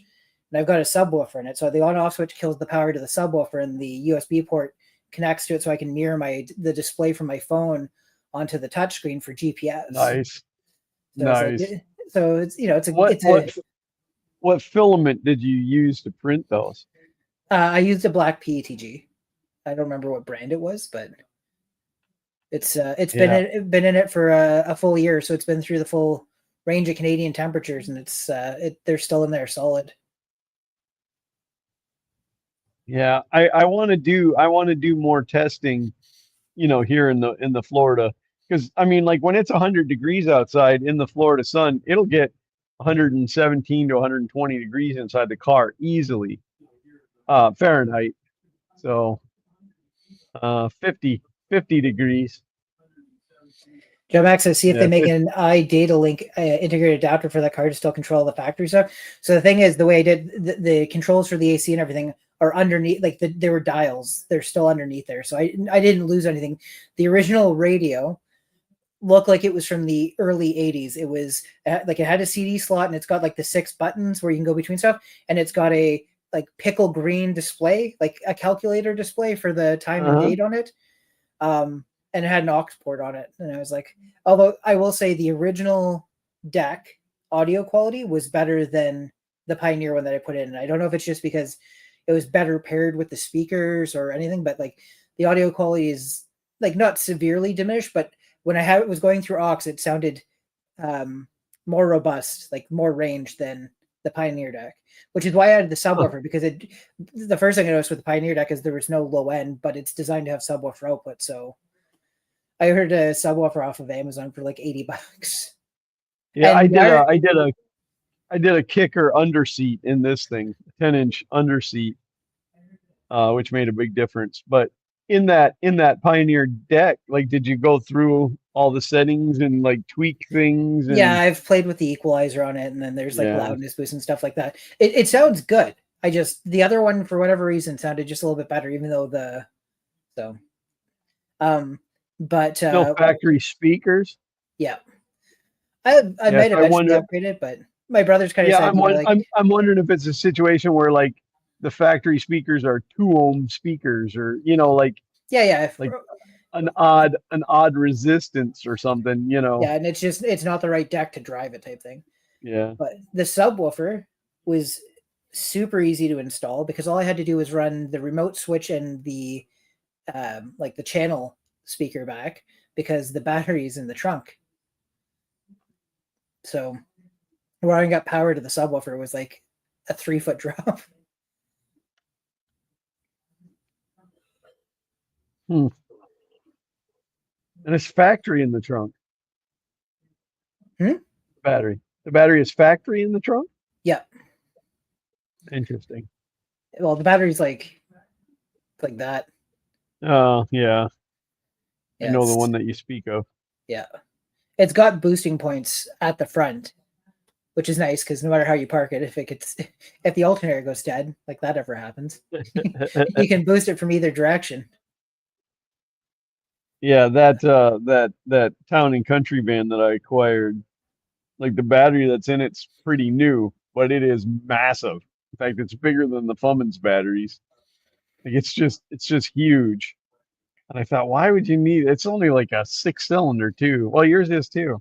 It's Yeah. like, why do you need such a big battery for that? Yeah, I'm hoping that I can fix that thing relatively cheap. The code that was stored in the computer, I just haven't had a chance to really work on it, but the code that's stored is that the transmission control module is seeing low voltage, which when I looked that up, like I guess it's not really an uncommon problem. They said it could be something as dumb as a blown fuse or a bad relay up to it being a bad transmission control module, which the downside to that is you buy a new one, it has to be programmed. Yeah. So I'm hoping I can find one. If that's what it is, I can find one in a junkyard that's got the same motor transmission combination. But You hopefully just drop it in.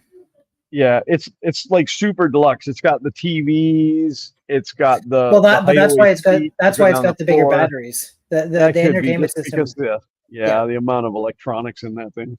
I had read somewhere that a lot of the ones with the huge infotainment systems, they put the bigger batteries because you leave your kids watching a movie or whatever in there, and you don't leave the car started. The next thing you know, it's dead. So yeah, when you lock them in there and go in the mall and leave the windows rolled up.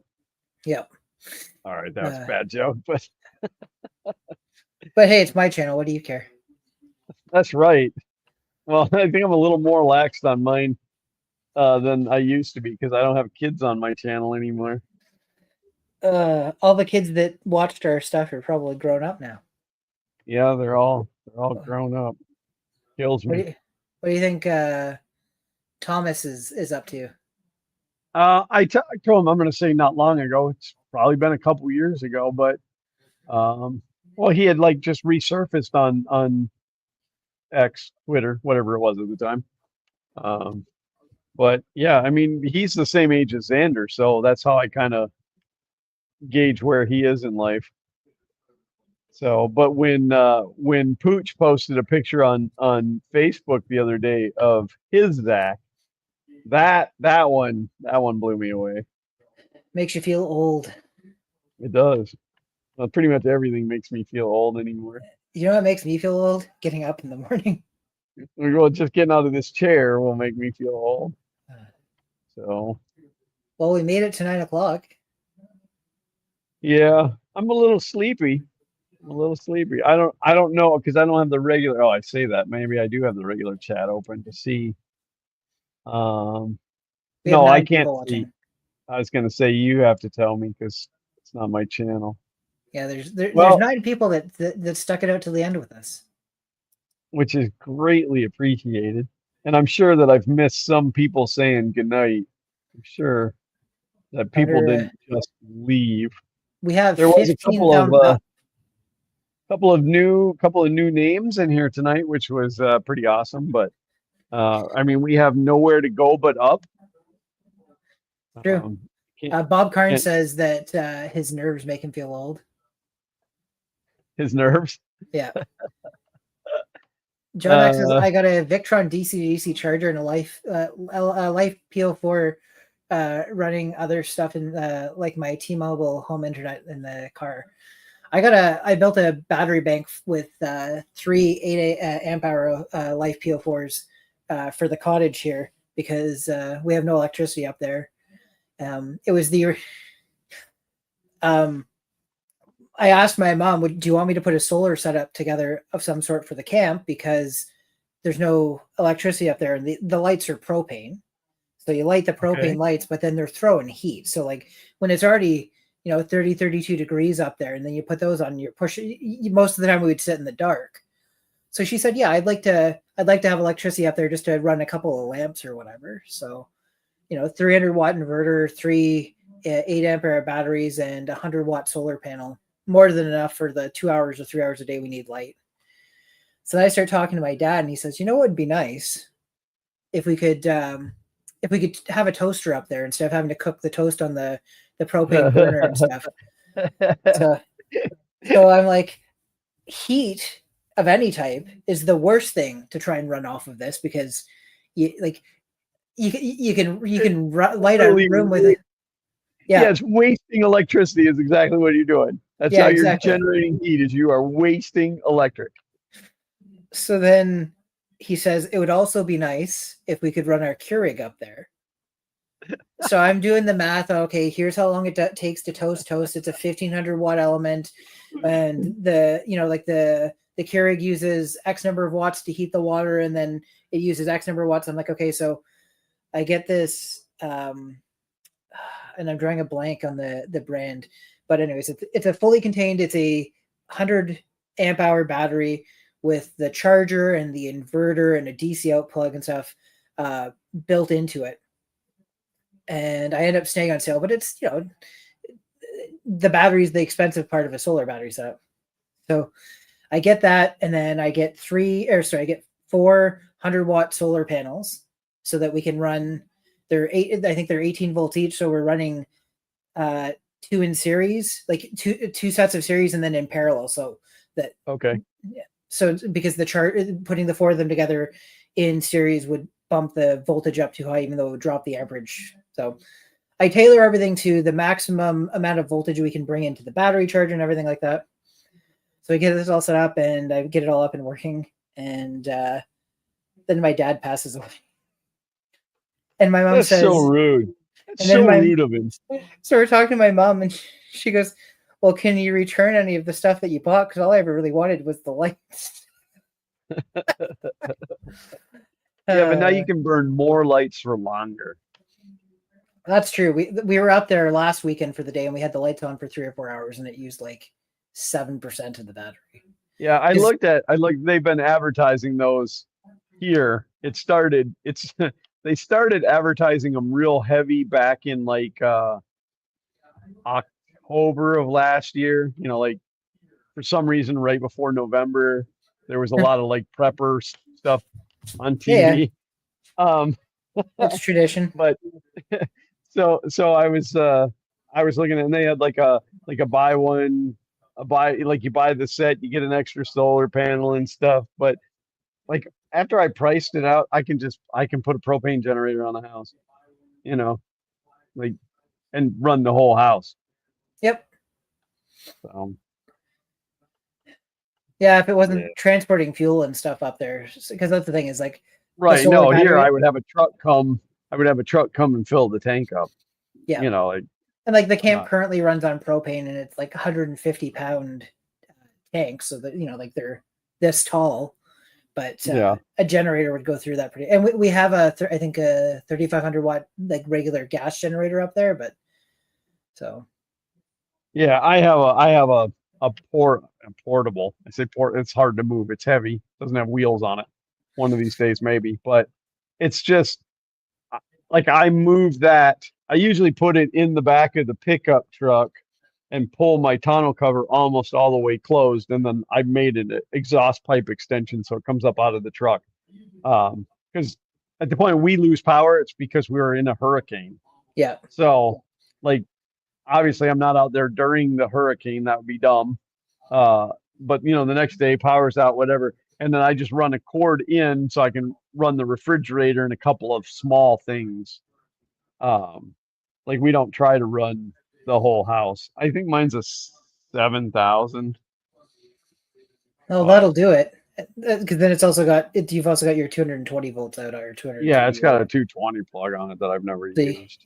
But you could run your AC or something if it was, like if you're out and it's also terribly hot and everything else. It's always terribly hot during hurricane season because hurricane season runs from June to November. That's fair. I think EcoFlow is the one that I actually picked up. So we got the 1,000-watt one, and then we're looking at, so like our camp there's like the main camp, and then there's a bunkie or sleep camp. So the solar powered battery setup that I did is going into the sleep camp now. So, nothing wasted. Yeah.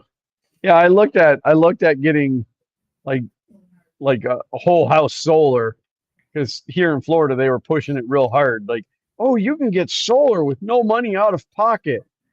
Yeah, well, what they really mean is no money down, but you're going to pay for it for so long that the solar panels themselves will be no longer good. They'll be used up before you're done paying for it. But I wanted to cover the whole roof of this thing and backfeed so that the power company was paying me. Well, then they changed, because I'm on a co-op electric, and they changed their rules and said that they weren't going to buy power back. Mm. So I just said, no, forget it. I mean, I got 4,000 square feet of real estate that would be just fine covered in solar panels. Plus, it would keep some of the sun off of the roof of this thing. That's right. So, but well, let's wrap up because I'm old and I'm tired. Yeah, and I got to be off here in the next couple of minutes, anyways. But thanks for everybody that stuck around. We appreciate being here. And hey to Ron, Canadian Maker Project, popping in at the end. Hey, better late than never. That's right. Got anything to push?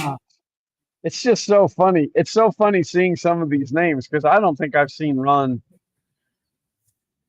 for many years. So it's fun to see everybody again. I don't really have anything to promote other than, like if you're into cars, please watch my stuff. If you have any feedback on my stuff, if you don't like it, you can leave that in the comment section. You're not going to hurt my feelings. Engagement is engagement. If you don't like my jokes because they're not funny, that's fine. If you think my camera skills suck, it's probably because my 14-year-old shot that. But whatever. No, just Fun King Garage is really all I have to promote at this point. My videos have been a little lax since we got back from Power Tour, but it's only because I'm absolutely exhausted and have no motivation. But I promise there's videos coming. I think there's a Fummins video coming out, but we'll see. I got nothing for the moment other than I'm going to try and do this every other week, so channel will be a little more active. I've got a few videos filmed, one edited, then maybe I should just go ahead and release it at this point.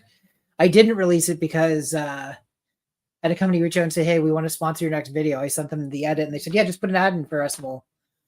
And then my entire life flipped and turned upside down, and yeah. I ended up 300 miles from where I was the last time we streamed. And funny enough, less than half a mile from where I grew up. And now they don't want to sponsor you anymore because it took too long? I think they would, but for me to go back and try and edit that video at this point to put it in, all the stuff would suck. Yeah, so maybe I'll get them to do the next one if they're still into it. Well, and it's kind of what I'm fighting. I have mirrored. They're just regular. Well, actually, they're not. They're specially mirrored, but they're mirrored hard drives. I have 10 gigs of storage space for video, and it's almost completely full. So I just have a ton of stuff. There's Sean. Hey, Sean, nice to see you. Long time to see. You're here just for us to wrap it say up. the most important thing, which is we want to thank each and every one of you guys except for being that here one guy. because except that one guy. Because if you weren't here, these streams would be pretty senseless to do. So we do actually appreciate each and every one of you. Oh, he's getting all choked up. I am. I'm a little emotional. But thank you guys. Thank you so much for tuning in. We will do it again soon. James and I we have to work out our schedule. We got to figure out when works for the both of us. We've grown up and our lives have gotten busy. So we will figure it out. And of course, we will always let you guys know between X, my Instagram. I don't know. Are you even on Instagram? Yeah, because we've sent each other stuff on Instagram. I'm just not very active on most of the socials right now. Yeah, we send those racist memes back and forth, right? Yeah. I always send James the ones that are racist against Canadians, and then he sends me the ones that are racist against Americans. They're all made by the same people, though. Gosh, yeah, exactly. We send each other lists that don't exist. Yeah, but we will get it figured out. We will always let you know on our social medias, and if you got time, please go and watch my videos, even if you've already seen them. In getting ready for work in the morning, start them up and then leave and just let them play. I just need that watch time. That's all I'm asking. And if you're not yet subscribed and you watch my stuff, hit that subscribe button. Only 15% of you are subscribed, and yet you watch my stuff. So, but to each and every one of you, we love you. Thank you for being here. And as always, print on.